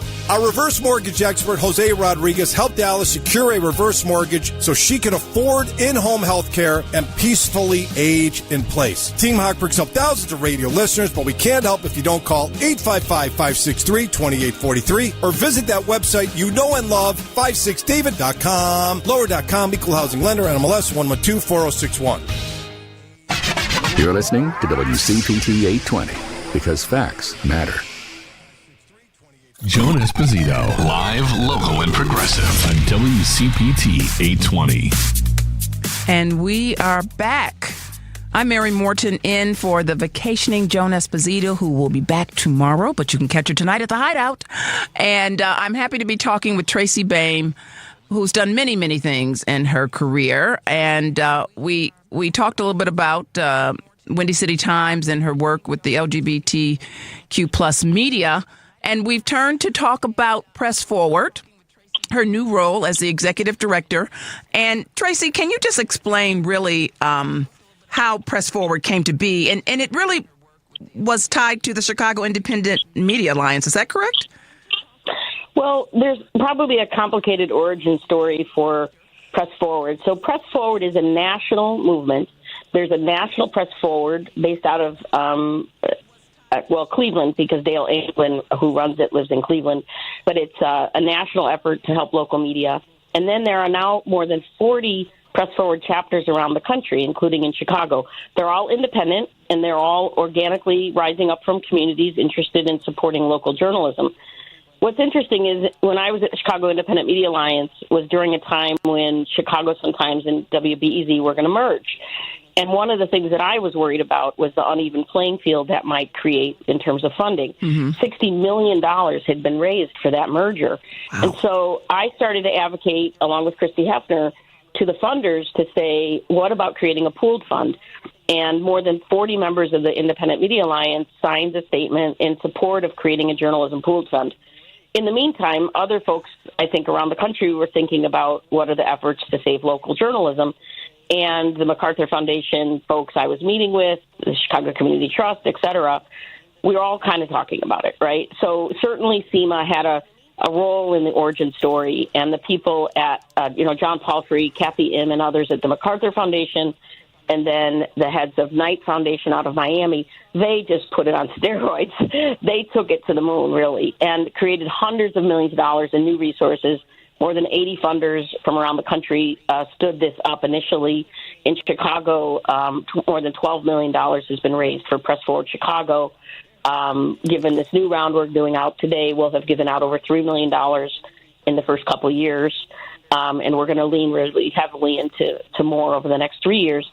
So the MacArthur Foundation and Knight Foundation really are the ones that are the pillars of this Press Forward movement.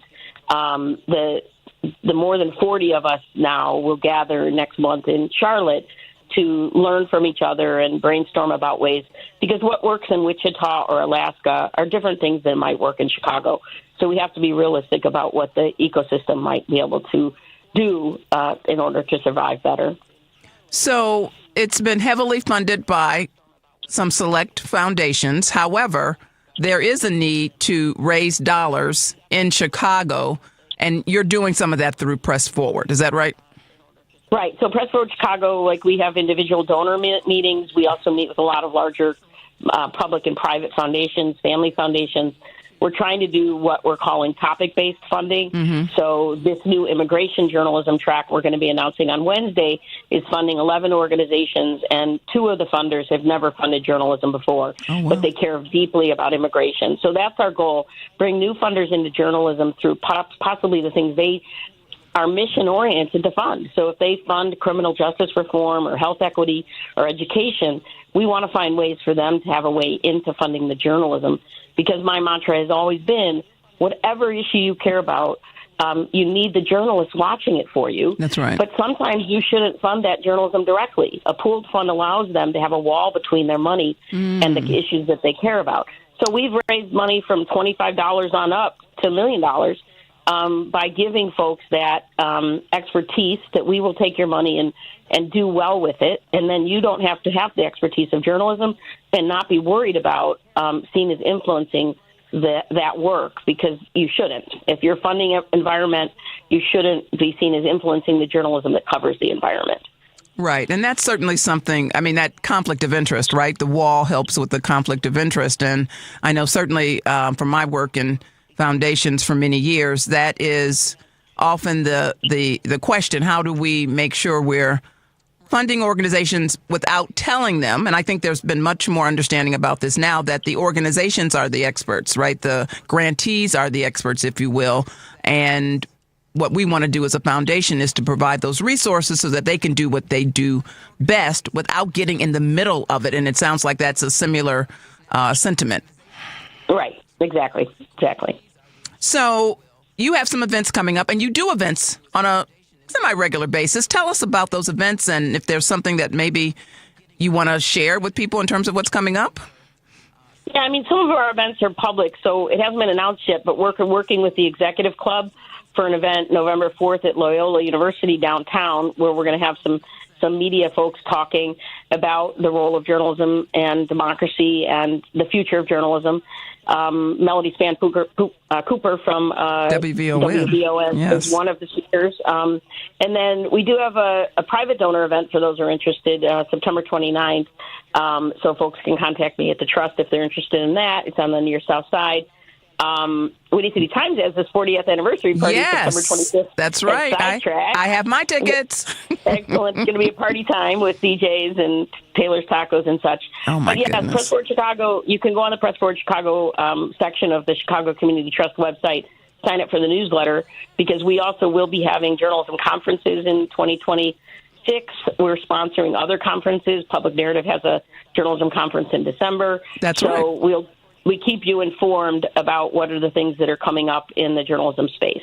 Well, you'll be happy to know that we just had Jhmira Alexander on, who mentioned the conference. And coming up after you will be Susy Schultz and Alden Loury, who will talk more about the media and what's happening. What do you see as, if you could wave a magic wand, right? If only. But what would you wish would come forward, would happen as a result of an organization like Press Forward and the types of organizations you see really coming into fruition around the country that are pooling funds to support media at a critical time when the media is being slammed left and right every day from the current administration? How or what would you like to see moving forward?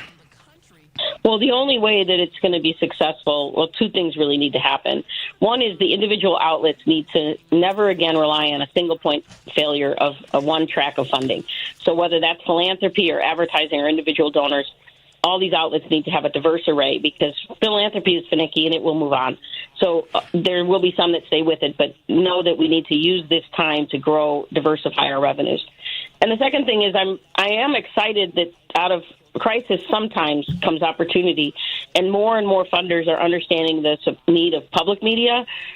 With the crisis facing national public media, tens of millions of dollars has already been raised from small to large, from major foundations to individual people, to support public media in rural areas and in big towns, et cetera. So we need media, and more people than ever, including funders, understand that.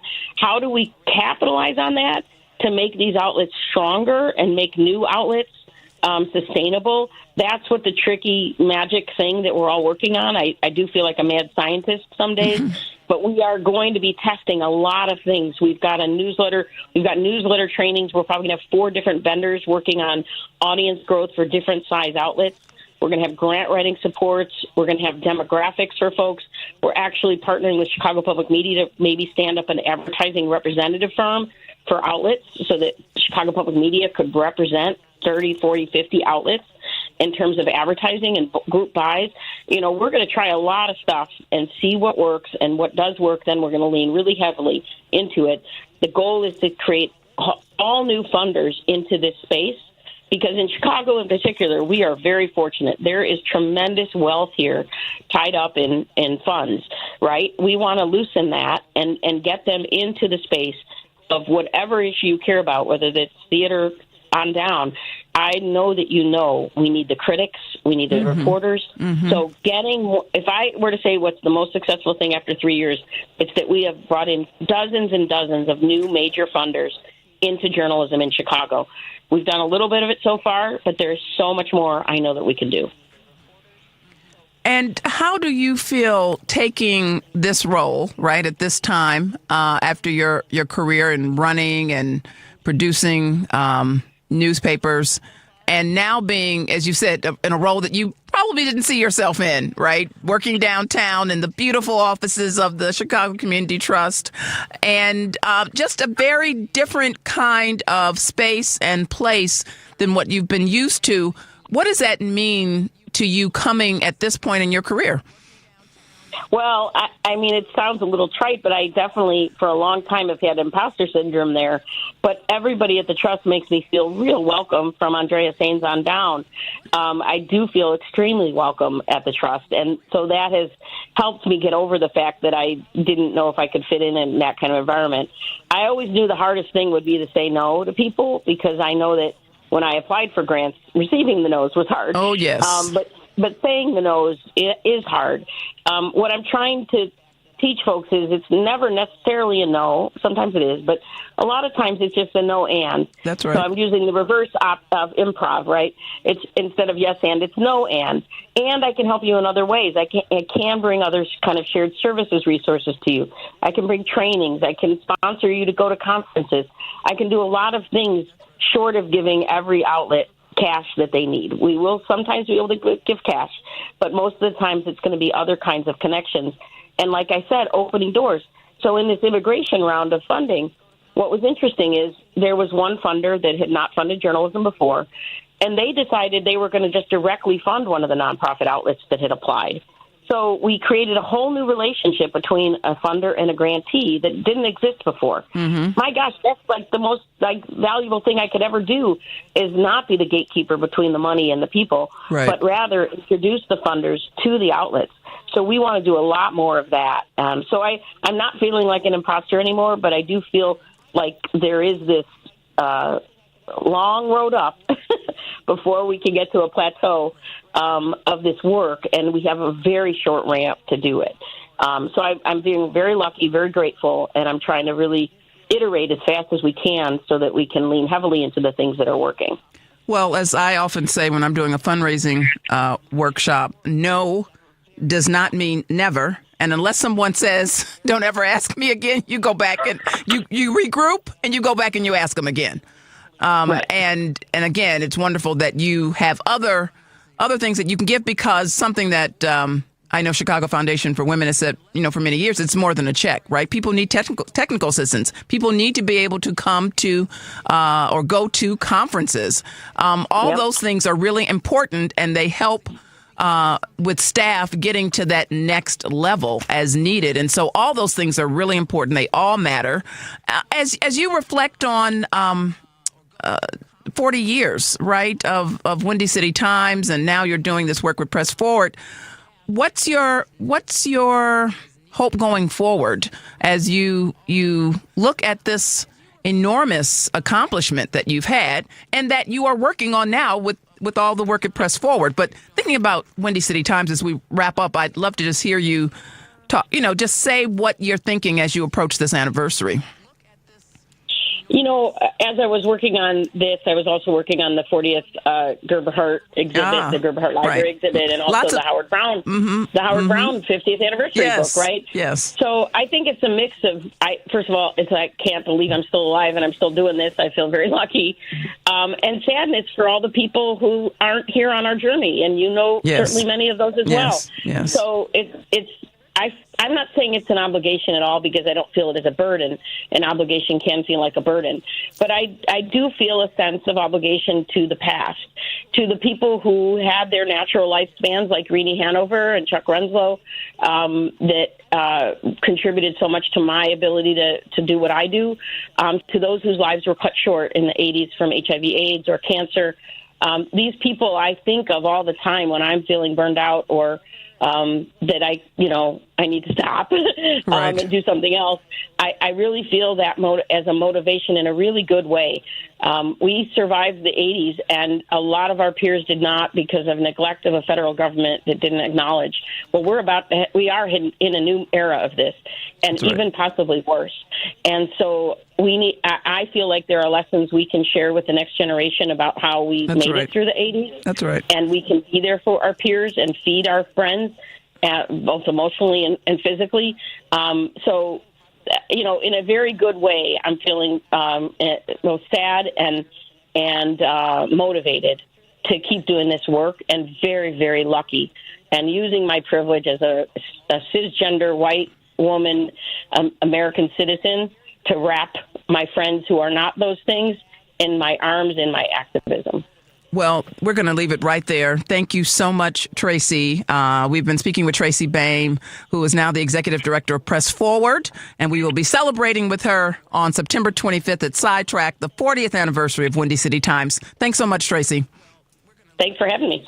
And you're listening to WCPT 820 AM. We're back in a moment. Fall is here and colder nights are on the way. Is your home ready to stay warm and energy efficient? Green Attic is Chicagoland's trusted expert in attic insulation, spray foam, crawl space encapsulation, and mold remediation, solutions that seal in comfort and cut down on high heating bills. If your upstairs feels drafty or your heating system is constantly running, your attic may be to blame. Their team helps balance temperatures and reduce energy waste from the top down. They also offer full-service roofing through Green Attic Roofing, covering asphalt shingles, flat roofs, premium roofing solutions, and solar panels. Every project comes with a 10-year labor warranty and instant online estimates to help homeowners replace aging roofs before winter sets in. With over 15 years of experience and over 1,000 five-star reviews, Green Attic delivers real comfort season after season. Visit greenattic.com for a free installation consultation or go to greenatticroofing.com for an instant roofing estimate today. If you want thick, healthy, and gorgeous hair, then you need Hair Volume from New Nordic. Available online at Amazon and newnordicusa.com or in the hair care aisle at your local CVS. AP News, I'm Ben Thomas. The latest round in the Jeffrey Epstein saga. Sagar Magani has it. House Oversight Committee Democrats have released a sexually suggestive letter to Jeffrey Epstein, purportedly signed by Donald Trump. It was part of a 2003 album compiled for the alleged sex trafficker's birthday. The letter Democrats released looks exactly as described in a Wall Street Journal report that the president dismissed as defamatory and sued the paper for $10 billion. It includes the words "Happy Birthday" and "May every day be another wonderful secret." For weeks, the president's denied writing it. Somebody could have written a letter and used my name, but that's happened a lot. And says he did not create the drawing of a curvaceous woman surrounding the letter. I'm not a drawing person. I don't do drawings of women. Democrats say they got a copy of the album as part of documents from Epstein's estate. Sagar Magani, Washington. Another victory for President Trump at the Supreme Court. The justices lifted a restraining order clearing the way for federal agents to conduct immigration operations in Los Angeles. A lower court judge had found the patrols were conducting indiscriminate arrests, but Justice Brett Kavanaugh says the judge went too far in restricting how agents carry out stops for questioning. In dissent, Justice Sotomayor wrote people were thrown to the ground and handcuffed because of their looks and accents. A personal defeat for Trump as the federal appeals court upheld a civil jury's decision requiring him to pay more than $83 million to columnist E. Jean Carroll in a defamation case. Palestinians opened fire at a bus stop in Jerusalem, killing 6 people and wounding 12. The attackers shot and killed by an Israeli soldier and civilians. A third person later arrested. Stocks nudged higher to start the week. The S&P gained about 0.2%. The Dow 114 points or 0.3. The Nasdaq about 0.5%. This is AP News. Fans, don't worry. Howard Stern back on Sirius XM. Ed Donahue explains. Stern did not open the show to start the week. This is Andy Cohen Live. I just want all of Howard's fans to know you will have a home on Andy 100. Stern fans were not happy. What the is this? Oh, good morning. No ending? No goodbye? This is it? It turns out Howard Stern trolled his listeners into thinking he had left his long-running show. Everything you've been reading in the paper about me or about Robin is completely false. His contract runs out at the end of the year. They've approached me. They've sat down with me like they normally do, and they're fantastic. We've been talking. And by the way, I'm absolutely flattered that anybody even cares whether I resign. So, I mean, in a way, it was confirmation that I matter. Howard Stern has not signed a new contract. I'm Ed Donahue. There's more news at apnews.com. This is 820 AM, WCPT Willow Springs, and streaming worldwide at WCPT820.com. We are Chicago's progressive talk, where facts matter. Now, your WCPT 820 weather update. I'm meteorologist Ray Miller from the Weatherology Weather Center. Clear skies tonight with a low temperature of 54 and light southeast winds. Tuesday, lots of sun with a high temperature of 75 degrees. Wednesday, sunny, high temperature of 78. And for Thursday, lots of sun with a high temperature of 78 degrees. Friday, plenty of sun with a high of 81 and a chance of showers Saturday with a high temperature around 86 degrees. That's the latest Chicago weather update. Right now, it's 72. Remember when you get to work to hop over to WCPT820.com or the TuneIn Radio app and stream The Stephanie Miller Show. Weekdays 8 to 11 a.m. on Chicago's Progressive Talk, where facts matter. Alexa, play WCPT. WCPT from TuneIn. Joan Esposito, live, local, and progressive on WCPT 820. And you are listening to WCPT 820 AM. I'm Mary Morten, and I am in for the vacationing Joan Esposito. And I want to share something with you before we bring on our next guest. If you're having trouble keeping up with your bills, it's probably time to call Team Hochberg. This is a trusted local lender, and they will be able to help you with a fresh start debt consolidation mortgage. So here's a story for you. Sam, 56, press operator, earning $90,000 a year, living in a $300,000 single-family home with a $150,000 mortgage. Despite having equity in his home, Sam missed his January mortgage payment, which dropped his credit score more than 60 points and prevented him from refinancing until February of next year. If Sam had called Team Hochberg in December, they could have helped him pay off his debt, avoid missing his mortgage payment, and enhance his credit score. So if you're struggling with bills and have equity in your home, call Team Hochberg now. Not tomorrow, not next week or next month, at 855-563-2843. Team Hochberg has helped thousands of WCPT listeners, but they can't help you if you don't call 855-563-2843 or visit 56david.com. That number again is 855-563-2843 or visit the website you know and love, 56david.com, lore.com, Equal Housing Lender, MMLS 1124061. So give them a call. So again, Mary Morten, and I'm back with two folks who I really admire greatly and have worked with over several years, but not in a while. I'm thrilled to welcome Susy Schultz and Alden Loury to the show. Hello. Hi there, Mary. Hello. It's so good to hear your voice. Well, it's great to hear your voice, Susy, and yours as well, Alden. I've thought about you a number of times, Alden, which may be surprising to you since I haven't reached out to you. But when I had this opportunity, I thought, who would I like to have on? Alden and Susy. So, Alden, why don't we start with you? Because you're probably the person I have seen the least in the last several years. Tell us what you're up to at WBEZ, and then we'll talk with Susy as well. Sure. So I've been at WBEZ since 2018, July of 2018, so a little over 7 years. I've been in a couple different roles. I led the Race, Class, and Communities desk for about 4 years, and since then I've been serving as the data projects editor at WBEZ, and since our kind of acquisition of the Sun-Times and reorganization of our newsrooms, I'm working with both journalists from WBEZ and the Sun-Times, primarily in assisting them in using data for stories or projects they're working on. And then I have a team of 3 reporters that I manage, and we're doing investigative work, we're doing data reporting, and long-form audio. So that's been my world. All right. Well, we're going to get into that a little bit more because I'd like to know really a little bit more about how the data really helps to inform the story. And Susy, I've worked with Susy in a couple of different roles, and would love to know what you've been up to. And in particular, I want to talk to you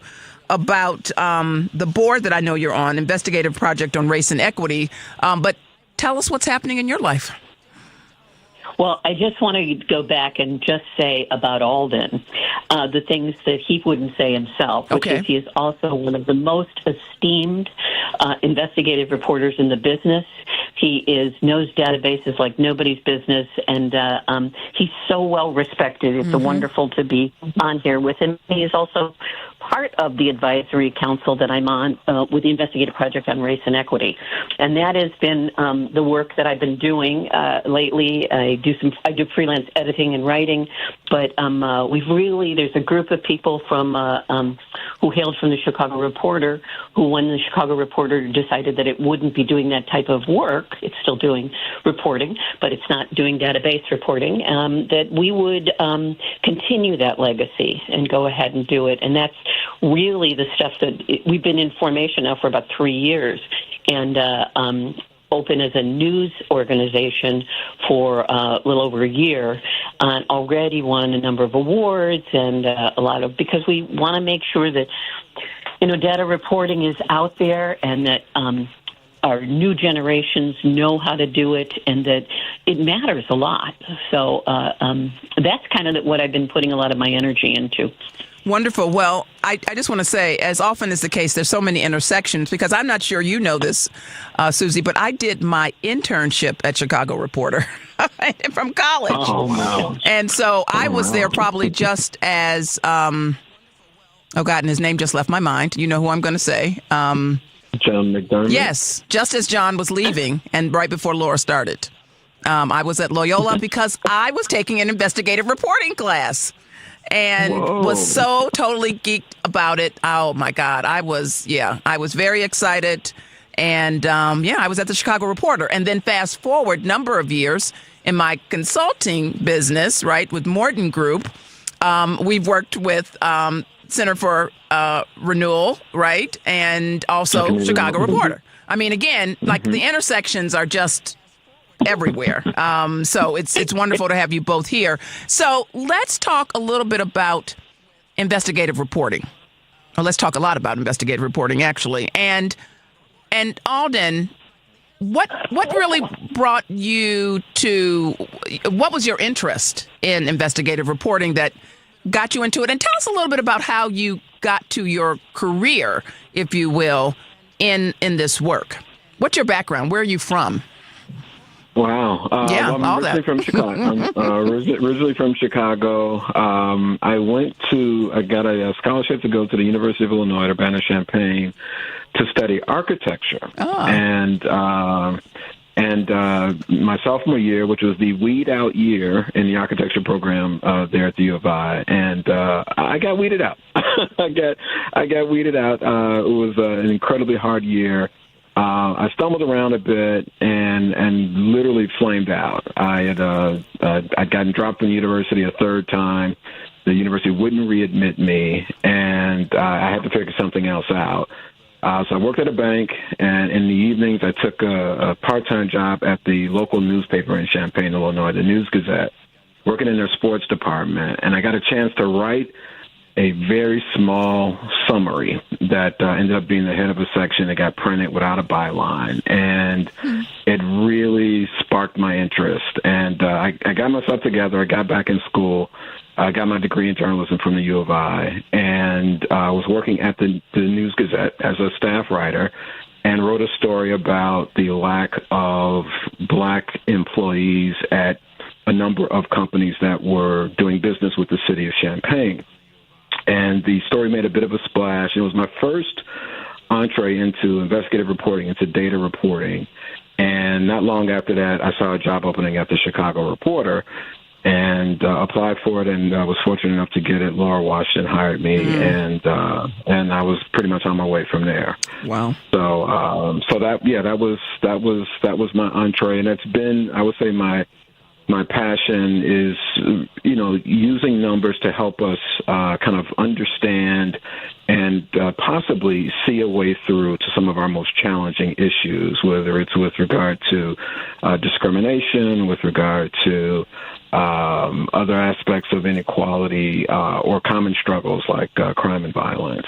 So those are the things that I'm always kind of peering in numbers, trying to see if there's something we can learn about how we've been doing things, and if there are potential avenues that can help us improve the way we handle some of those challenges. And Susy, when I met you, well, we may have been at the Department of Public Health, but you also were at the Sun-Times for a number of years, and you made that transition. How did you get to the Sun-Times? So via the City News Bureau, which is one time the training ground for really a boot camp for reporting. And also I come from a family where journalism was key. My father was the city editor and then a columnist at the Chicago Daily News before it closed. And so, I grew up being surrounded by things like, where does that come from, young lady? What is your source on that? No. And we would have to, we always talked especially at the brunch table, about news and about information, and we would have to have sources. We would have to say how we know that. Wow. Are we making that up? So I always had an interest in questioning, not just questioning authority, but questioning everybody. And so I wound my way into that at the City News Bureau because I really wanted to figure out if this was something that I could do. I mean, it was such a part of my life that my teenage rebellion was not to read a newspaper. You'll show them. So yeah. What I found, I fell in love not just with the idea, but with the work. And so the questions were always, why more? And so even at City News, which was a wire service that was owned by a collective of all the newspapers, it was supposed to be the tip sheet that most people didn't know about. When you spent your time in the police, your office was a police station. And so I learned a lot of the basics. I learned about the papers, where they were, where the real information was in the paper trails, and it's just that asking why. I actually was at the Sun-Times for a couple of years before going to the Reporter. And I have to say that's really where I cut my teeth. I had a great time at the Sun-Times and really learned from some of the best people. But I was also able to teach and do more because investigative reporting takes time. That's right. When you're at a daily newspaper, you don't always have that time. So it was a real luxury and a real great gift when Laura Washington tapped me to go to the Chicago Reporter. Well, we're going to continue this conversation. We're going to take a short break, and then we're going to really get into the data and how data really can influence the direction of a story. And as I said, we definitely want to talk about the investigative project on race and equity. You're listening to WCPT 820. We're back in a moment. OMG, it's the work week and back to the daily grind. Alarms, emails, kids, meetings, chores, and so on. It's exhausting. We've all experienced the stress of the daily grind, but at Total Dentistry, the daily grind is quite different. This is Dr. Anna Pellick, and grinding refers to your biting force, the stress you place on your teeth, bone, and gums that actually causes destruction. Grinding can cause increased decay by wearing away your protective outer enamel. Grinding can cause gum recession, bone loss, and jaw problems. So what can Total Dentistry do for your daily grind? There are solutions such as bite appliances. We can restore your lost tooth structure with bonding or replace gum tissue with grafts. But early diagnosis and prevention is always best. So escape your daily grind and visit Total Dentistry. Call us at 847-358-2477 or visit us at totaldentistry.org. Total Dentistry, a general dental practice like no other, now in Streamwood and Palatine. Oh no, stomach issues again? Stomach issues? Who are you? Your pancreas. I could be the real reason for your diarrhea, gas, bloating, stomach pain, or loose oily stools. I thought it was my stomach. People often do, but any of these symptoms could mean having a condition called exocrine pancreatic insufficiency, or EPI. With EPI, the pancreas doesn't release enough enzymes to break down food, but EPI is manageable. Use the symptom checker on identifyepi.com and speak with your doctor. That's identifyepi.com. Sponsored by AbbVie. Chicago's Progressive Talk, WCPT 820, where facts matter. Now back to Joan Esposito, live, local, and progressive on WCPT 820. And we are back, and I want to make a short note about candidate interviews. Because the 2026 midterm election cannot come soon enough, WCPT has already begun interviewing candidates and posting the audio on our website. Visit heartlandsignal.com/candidates to hear and share the latest interviews, including U.S. Senate candidate Colin Allred and California candidate Javier Becerra. Find the candidate interviews tab at the top of our website. And we are back. You're listening to Live, Local, and Progressive. And tomorrow, Joan Esposito will be back in this seat. I'm Mary Morten. And I'm happy to have a conversation here. We're having a conversation, I should say, with Susy Schultz and Alden Loury. And I wanted to delve in a little bit more about data and how data can really impact the direction of a story. And this is for either one of you. I mean, I know this is what you do at WBEZ, Alden, but certainly want to hear your response to this as well, Susy. And so, Alden, let's start with you, though, in terms of at what point are you inserting or are you pulling data? How does that work when you're working with another writer who has a need for data? Just give us some sense of how that works. Well, I mean, it can happen in a number of different ways. There could be something that is referenced in the story, or there's a source or a report or something that the reporter is keenly interested in, and they're looking explicitly for a number that illustrates that point. Or potentially, combats it. And then there are times when, for instance, a story we just did recently, this was coverage with regard to violence in Chicago and all of the rhetoric that's being spewed around Chicago and the need potentially for the National Guard and so on and so forth. And so a number of reporters at the Sun-Times were interested in doing something on that, and they wanted to find a place where they can go and report. So let's find the neighborhood or the area where there is the most violent crime that's taking place. And so they turned to me, and I turned to the data and found the 6400 block of South King Drive, as commonly referred to as O Block, as the block in the city that had by far the most number of shooting victims in the past 15 years or so. I think there were roughly 96 there. The next closest block, there were 54. And so they went to that block as a source or a space to talk with people about a community that's dealt with violence for a long time. But the interesting thing is that the data showed that the peak year for shooting victims in that 100 block was 2021, I believe, when there were maybe 22 shooting victims in that block. But the data showed that the numbers have been single digits every year since then, and there had only been 2 shooting victims there so far this year. So there's something different that's been going on there. And so not only were they talking with people who live on that or in that block, were experiencing that violence historically, but they were also experiencing what seems to be somewhat of a renaissance in the last couple of years or so, where they have seen a dramatic reduction. And so we were able to find a space where people were familiar but also where there seems to be something new that's happening recently. So the data can be, like I said, a way to kind of pinpoint something you're looking for, but can also be a way for you to kind of get a broader look at what's happening, and that can actually shape or even shift your approach to a particular issue or subject that you're reporting or investigating. Well, this is particularly fascinating, as you mentioned, with all the talk that's going on about the National Guard coming to Chicago to help protect Chicagoans. And is this something, this data that you're finding, then something that is going in a story? Is it going on a website? Where does it go once you have pulled, the data, if you will? I can go in a whole variety of places. So that example, there were a number of lines that went into that story related to just kind of positioning that block and its history.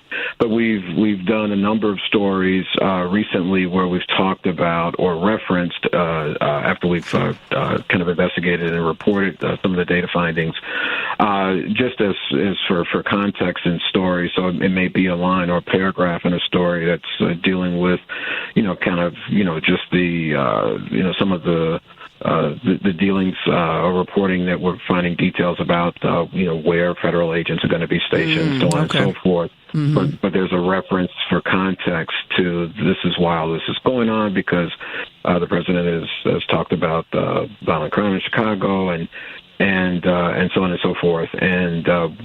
But we've had stories recently that show exactly what the violent crime and the rate of homicides have been in Chicago, and what it looks like now, and compared to what it looked like 5 years ago, what it looked like 60 years ago. Right. And so that's information that we use continuously as a reference point for additional reporting. And when you think about this kind of reporting, Susy, is this also then part of the work of the investigative project on race and equity in terms of pulling data forward? Talk to us about that body of folks and why it's come together. So let me just take a step back and just talk about investigative reporting in general. Mm-hmm. I mean, I think it really hit its heyday. We really consider the modern day of it in the 1970s with Watergate, where it started to really take hold, and people were, because of Woodward and Bernstein, we have so many people who came into the business. And for a while there, journalism was, even within the newsrooms, people were very siloed because it was run on a competition idea. I'm not going to give you my sources because you're going to move ahead and not me. I'm not going to give you my data because you're going to move ahead and not me. So that was a culture. And what I really love now is that there seems to be, and, hope unfortunately out of desperation, but there seems to be just this much more openness about sharing data and getting data and making sure that other reporters can stand on your shoulders along. There are projects such as, the Stanford University has something called Big Local News, and it's a big project. It takes a lot of money and bandwidth to put these databases up and to keep them there and update them. And so, for example, the Investigative Project on Race and Equity did its first project with Alden on traffic stops and where they were 20 years after the law had gone into place. That that they were going to. You're much better to talk about this one than me, Alden, but they were trying to see the racial uptick in stopping, and we found stopping people for traffic stops. There we go, I got it.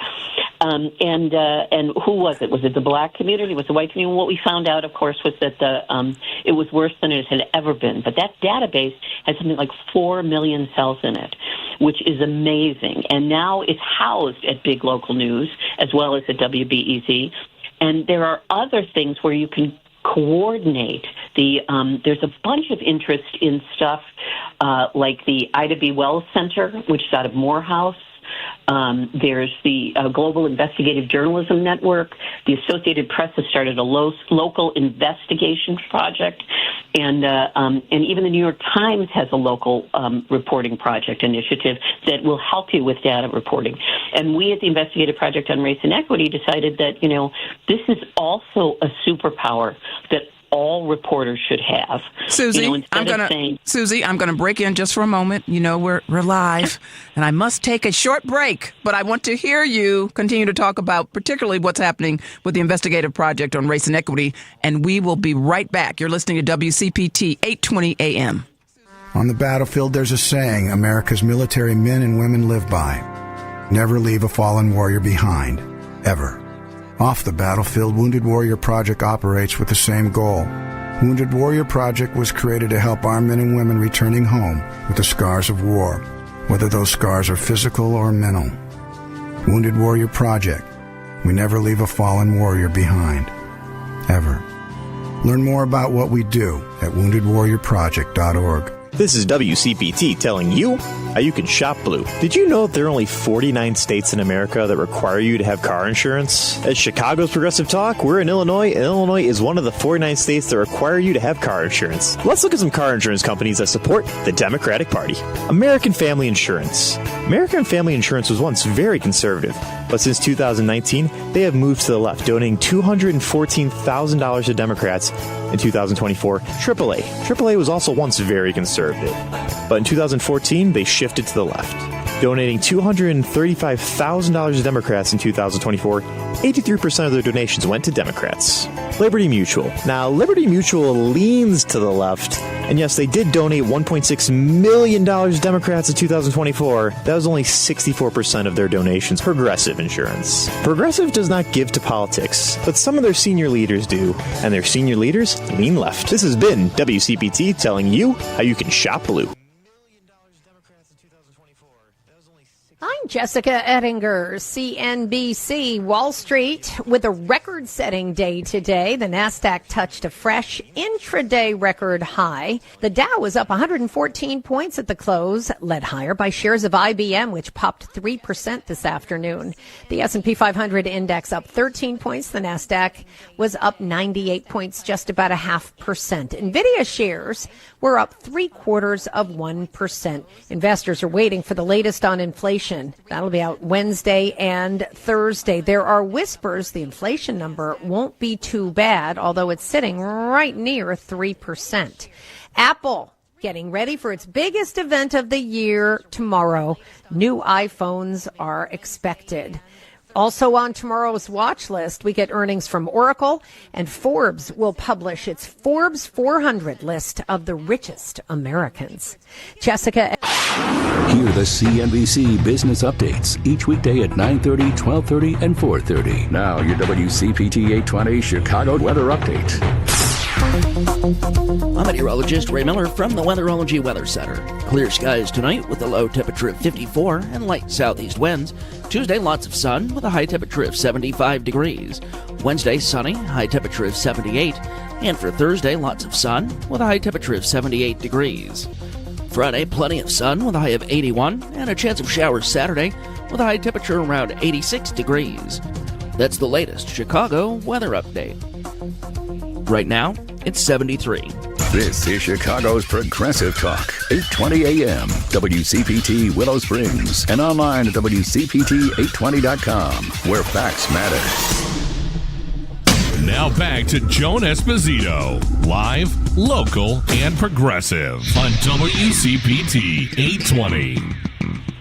We are back, but it's not with Joan Esposito. I'm Mary Morten, in for the vacationing Joan Esposito. And I want to share with you that the Credo mobile phone and text line is 773-763-9278. WCPT listeners now get 25% off for 2 years at Credo Mobile with the code WCPT25. Credo Mobile, a progressive phone company that is better for all people and the planet. Visit credomobile.com. And we are back. Again, this is Mary Morten sitting in for Joan Esposito, and we're talking with writer and strategist Susy Schultz and Alden Loury, who is data projects editor for WBEZ, I should say, and also a columnist for the Chicago Sun-Times. And we were just getting ready to dive a little bit more deeply into the investigative project on race and equity. And Susy, let's pick up with where you were talking about some of the various similar projects that exist around the country. Right. And I think it's been a kind of a recognition that investigative reporting is crucial to the life of newspapers and news organizations, because originally when things started to contract in the newspaper business a couple decades ago, the investigative reporters were the first to go, because it was believed, well, you only have a byline. There's some, paper pusher who decided the number of bylines would dictate who was more productive and who wasn't. And investigative reporters may take, months, may take years to finish a story. But when they do, it brings people to the paper because it's news that they have examined and that they have found a problem with that people have not seen before. So it's really original reporting.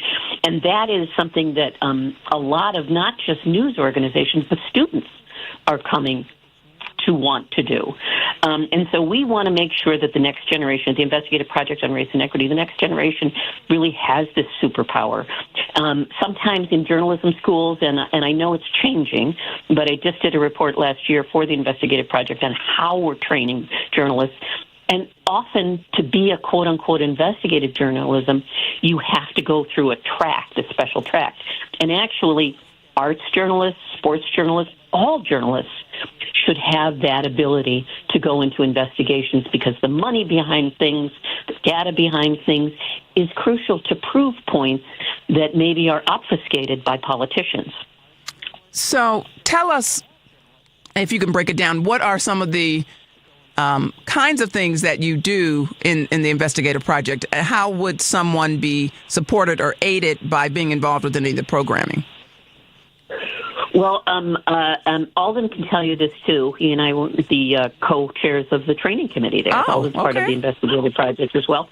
And we have worked on, and we have a wonderful woman named Wendy Wu, who is now, before we hired people, all of us on the committees did the work. We were really kind of a volunteer organization for a while. But now we have money, a little bit more money and staff, and Wendy's taking over the training, but we were really looking at what is it we think that journalists need to know. And specifically, we also wanted to hit journalists of color, because we saw that everybody has seen that we are losing them in droves, and having that perspective and having that talent is crucial. So that's our target audience, although we open all of our trainings to all sorts of people. But we work in partnership. So we worked with WBEZ first, and maybe, Alden, you can tell a little bit about how that worked with that project. Yeah. We, the investigative project, had reached out, and we had been one of my colleagues, or former colleagues, Matt Keith, who's now with Northwestern, teaching data journalism. But it had been kind of like a lifelong, or at least a career-long pursuit for Matt to do a real deep dive with regard to traffic stops in Illinois, taking a look at the 20 years worth of data, or nearly 20 years worth of data, to assess, just what things were looking like and how things had changed. And the investigative project was also interested in looking at that, and so we teamed up and pulled that project off, essentially showing that the share of black drivers of those who were stopped by police throughout the state of Illinois had actually increased in the 20 years since the law was passed in the state legislature to require law enforcement agencies to record the racial and ethnic identity of the people that they were pulling over. And so we, there were a few reporters from the investigative project, along with a couple of reporters from WBEZ teamed up on that. Matt crunched the data for us, and And we issued a number of reports related to that data, but also shared the data. And one of the training aspects in the follow-up to those stories being published was we held a training at WBEZ. I think there were at least a couple dozen reporters from a variety of different outlets, particularly smaller outlets, who attended, and they got a deep dive, firsthand look at how to look at that data, how to examine it, how to understand it, and how to pull potential stories out of that data for the areas that they were covering. We focused our reporting for our project statewide and specifically on the city of Chicago. I think we did one little sidebar looking at Evergreen Park, but for the vast majority of that data, another 900 or so police agencies in Illinois, we really didn't do a deep dive. And so that data was relatively untouched for other news organizations to look at it. And there were a number of places that actually did their own reporting on it. And the investigative project came back, I think, a year later, and we teamed up again to do something looking at traffic stops conducted by campus police agencies at the public four-year universities throughout the state. So, it's the ability to dig in to that data, to share it, and then for people to kind of get acclimated to how to use data is all, I think, just the legacy of the people who started the investigative project, who are alums from the Chicago Reporter, including myself, including Susie, including Laura Washington, including Matt Kiefer, and a number of other folks who are working with the investigative project in a formal or informal capacity. That was the real kind of ethos of the Reporter dating back to its founding, and so it's great that the alums are keeping it alive. And how does someone find out about this opportunity or these opportunities to really dig so deeply into what really is behind a news story? I mean, how does is it because you're already in a journalism program and you will come across the investigative project, or how would someone in college who is a journalism major learn about this group?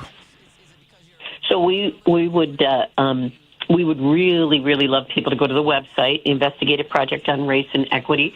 It's raceandequityproject.org. Find out a little bit more and to sign up for our newsletter, because we're not only giving opportunities to students and to journalists who are, in beginning or mid or late career, so that they can learn these skills. We want to give the information to communities too. So we've held on the back of the yards. We held a program there to talk about this data. What's interesting about what we're doing with the data as well is what some other organizations are doing is we are making sure that it's open source for other people. So the way Matt Kiefer built this database will allow organizations throughout the state of Illinois, news organizations or communities who think something fishy is going on, to actually put in zip codes and search what's going on in my community. What is it that I can use? So we want everyone to have access. Because again, I said this was a superpower, and it's not limited to just journalists. So that's what we're hoping to do. So if you sign up for our newsletter, we will give you we'll tell you about any of the trainings, any of the community outreach, and you'll also be able to see we will always be working in partnership with another organization to bring extra resources to that organization to be able to take the time to do this work. All right. So anyone can have access to this data. You just need to go to raceandequity.org. Is that correct? That is true. With many of the databases, some of the partnerships we always talk with our partners, of course, before we start this. And some of our partnerships, the data may be proprietary for a little while, but they will definitely be open source once the stories have gone out. And we're not just doing traffic stops. We're looking into really wherever there's an equity. We've done things on black homeowners that are losing their leases. We've done things on how seniors, aren't getting as much help as they could through, and we're looking at, our mission is really to look at the inequities that race, you can't do that. You can't really look at any news in Chicago without bringing race into it. because we are just unfortunately carved that way. And we have institutional racism within so many of our government bodies. So, we're trying to cover as much as we possibly can and then teach as many people as we can so that they can go out and do the same work. Okay. And Alden, are you using some of the data as you think about your columns for the Sun-Times? I was looking at some of the columns you've written in the last several months, and certainly one on Black youth, which I'd love to hear you talk a little bit about. But when you are, looking at data, is some of this really the catalyst, if you will, for a column? I would say, yeah. I think a lot about. I'm swimming in data pretty much daily, and so whether it's something that we're working on, a story or a longer term project, I'll have curiosities that pop into my head, and I'll dig into data in an exploratory fashion to see if there's something there.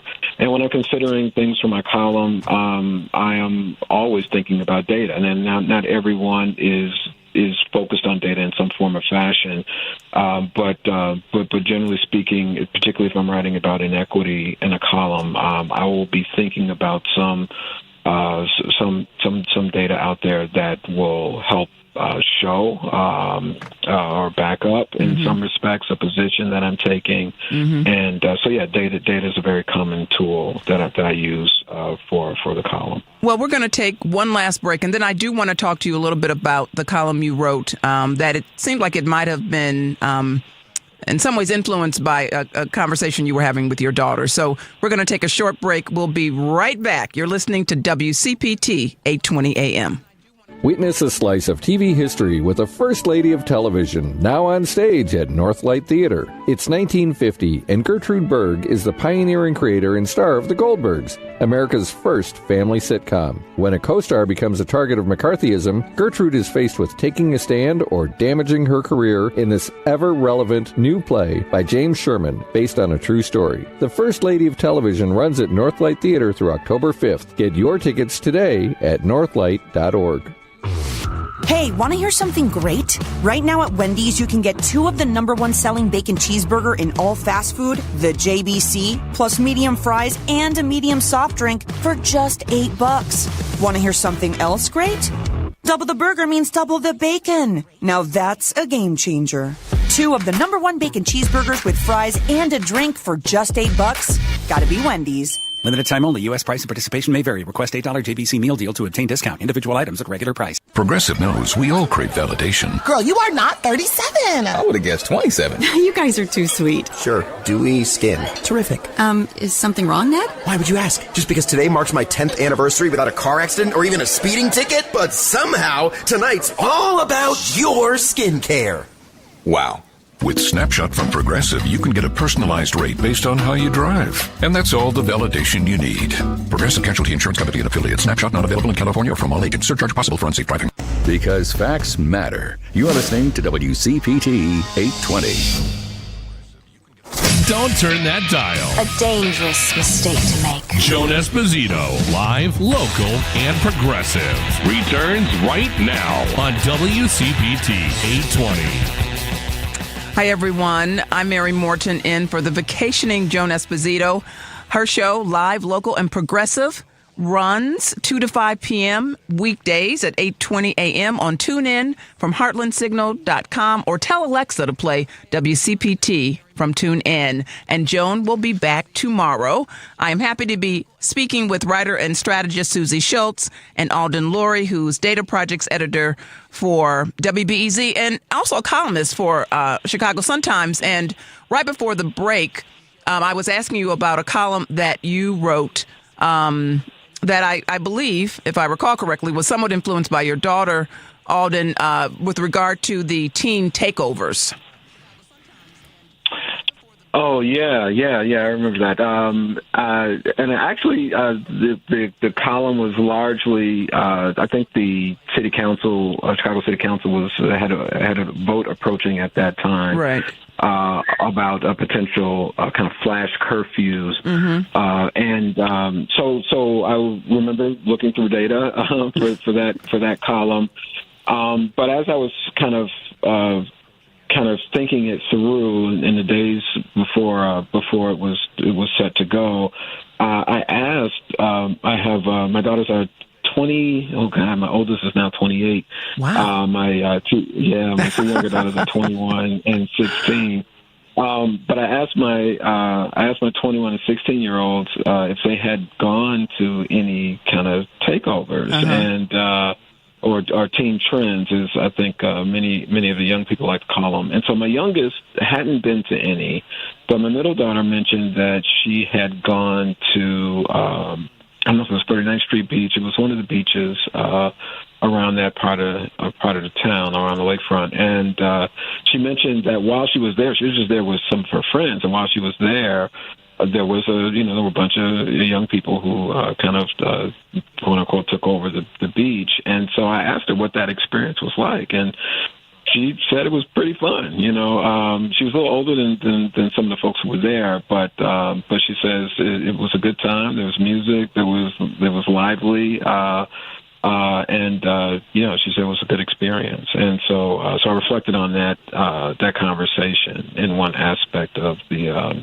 For one part of the column, but I think I opened it with what I had seen that had been posted on YouTube from a takeover maybe 2 or 3 years ago. That was a very wild scene, very troubling, and but I pivoted at some point and said, while certainly some of these have gotten out of hand, they don't all get out of hand, and was just trying to offer some thoughts around a different way that we could think about dealing with young people wanting an outlet, and is there a more constructive way we can do that without essentially coming up with policies that suggest that we don't want them in a particular part of town, and that at a moment's notice we will kind of enact a policy that will essentially force them to go some other place. So, and how did you use data to impact that particular column? One of the things I was curious about was what happens when these takeovers happen, and so I looked back through reporting on a number of the takeovers and tried to find data that kind of would paint a picture of what it looked like. And what I found was that there were blips in the data, whether it was the number of juvenile arrests that took place, or maybe there was a shooting, because there were some documented incidents where there were shootings. Right. But there were many other days and weekends when takeovers weren't taking place, where there was violence happening downtown. And so the takeovers, I think, perhaps in a very vivid way, the way they were depicted in the YouTube videos, they capture people's attention, and I think people are reacting to what they see. But if the real fear is the potential for violence, well, there are many other times when there is violence taking place downtown, and we don't seem to react, at least not in such a visceral way as we were when we were seeing these large groups of black youth, because that's essentially who's there, kind of going downtown. And it takes me back to even my own personal experiences. I don't think I reflected on in this column, but it was a separate column where I talked about my first time being on the University of Illinois campus during the orientation weekend my freshman year. And there were a group of 4 young black men on the corner. We bumped into each other, people I knew from high school. We were talking, and our university police car rolled up and asked for our IDs, and there were kids all over the place on that strip, and we were the ones who were stopped and questioned. So. Yes, and that is something, of course, I'm familiar with. The, heaven forbid, don't gather around the, water fountain kind of, if, there are 2 or 3 black women standing around the water fountain, we must be plotting the takeover. So very similar. Absolutely. I'm curious. There's so much going on with media and in terms of how we're getting our news and all the misinformation. What are your hopes for the future with regard to the work that the investigative project is really trying to push forward, and just the state of media and the press? Susy, where are you in terms of just what you're hoping for, I guess, is what I'm trying to get to. What are you hoping for with this kind of work that you're doing and all the other things that you've been involved with? Earlier today we had on Jhmira Alexander, and, she was talking about the work, of course, of Public Narrative, an organization, of course, that you led for a while. What are you thinking about the future, right, as we think about the public media funding being pulled and all of these things? What are you thinking as we start to wrap up for today? Well, I mean, I love thinking of the future, because if I think of the now, it is it's disquieting. Not only has this president used in this second term a horrible language in talking to the press and talking about the press, but he's pulling out all of the instead of words, he's pulling out all the action. He's challenging the federal funding of both, NPR and PBS. He blocked the Associated Press, which is not just an organization, it's an organization of newspapers and news outlets, so that's their access to the White House. Right. They blocked the Associated Press from there, and they've seized control. Nobody really understands the White House press pool, but they have seized control of the White House press pool. And the White House press pool are the outlets that are allowed to come in and question the president, which means the president is getting questions like, so, how was your golf game? And he's not getting questions about, he's not getting questions from seasoned reporters who really, again, have data, have whatever.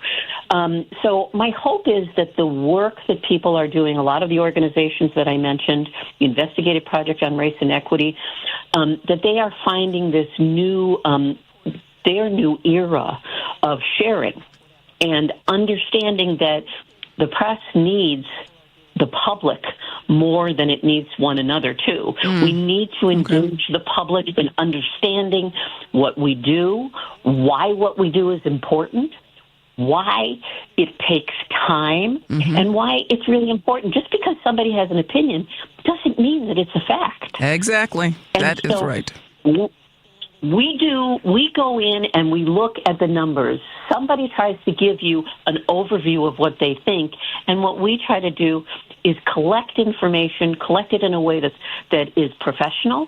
It's not just looking at stuff going, oh, this looks like this is happening. It's really creating a database, right, making sure it's a clean database, and saying, hey, you can take this to the bank. Exactly. This is actually what's happening. Exactly. So I'm hopeful that this will be a trend.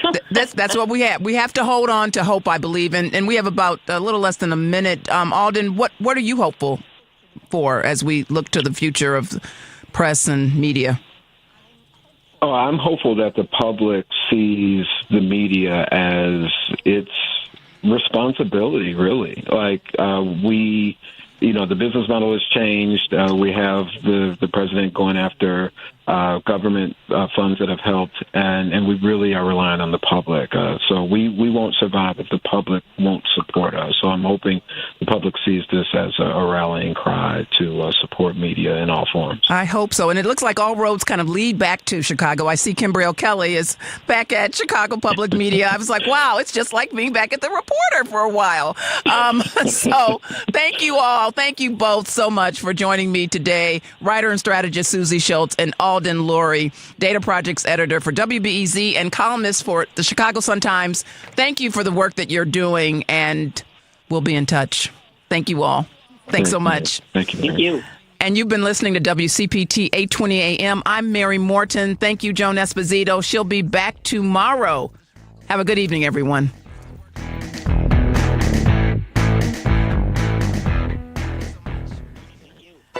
Check up on health with Chris Whitting.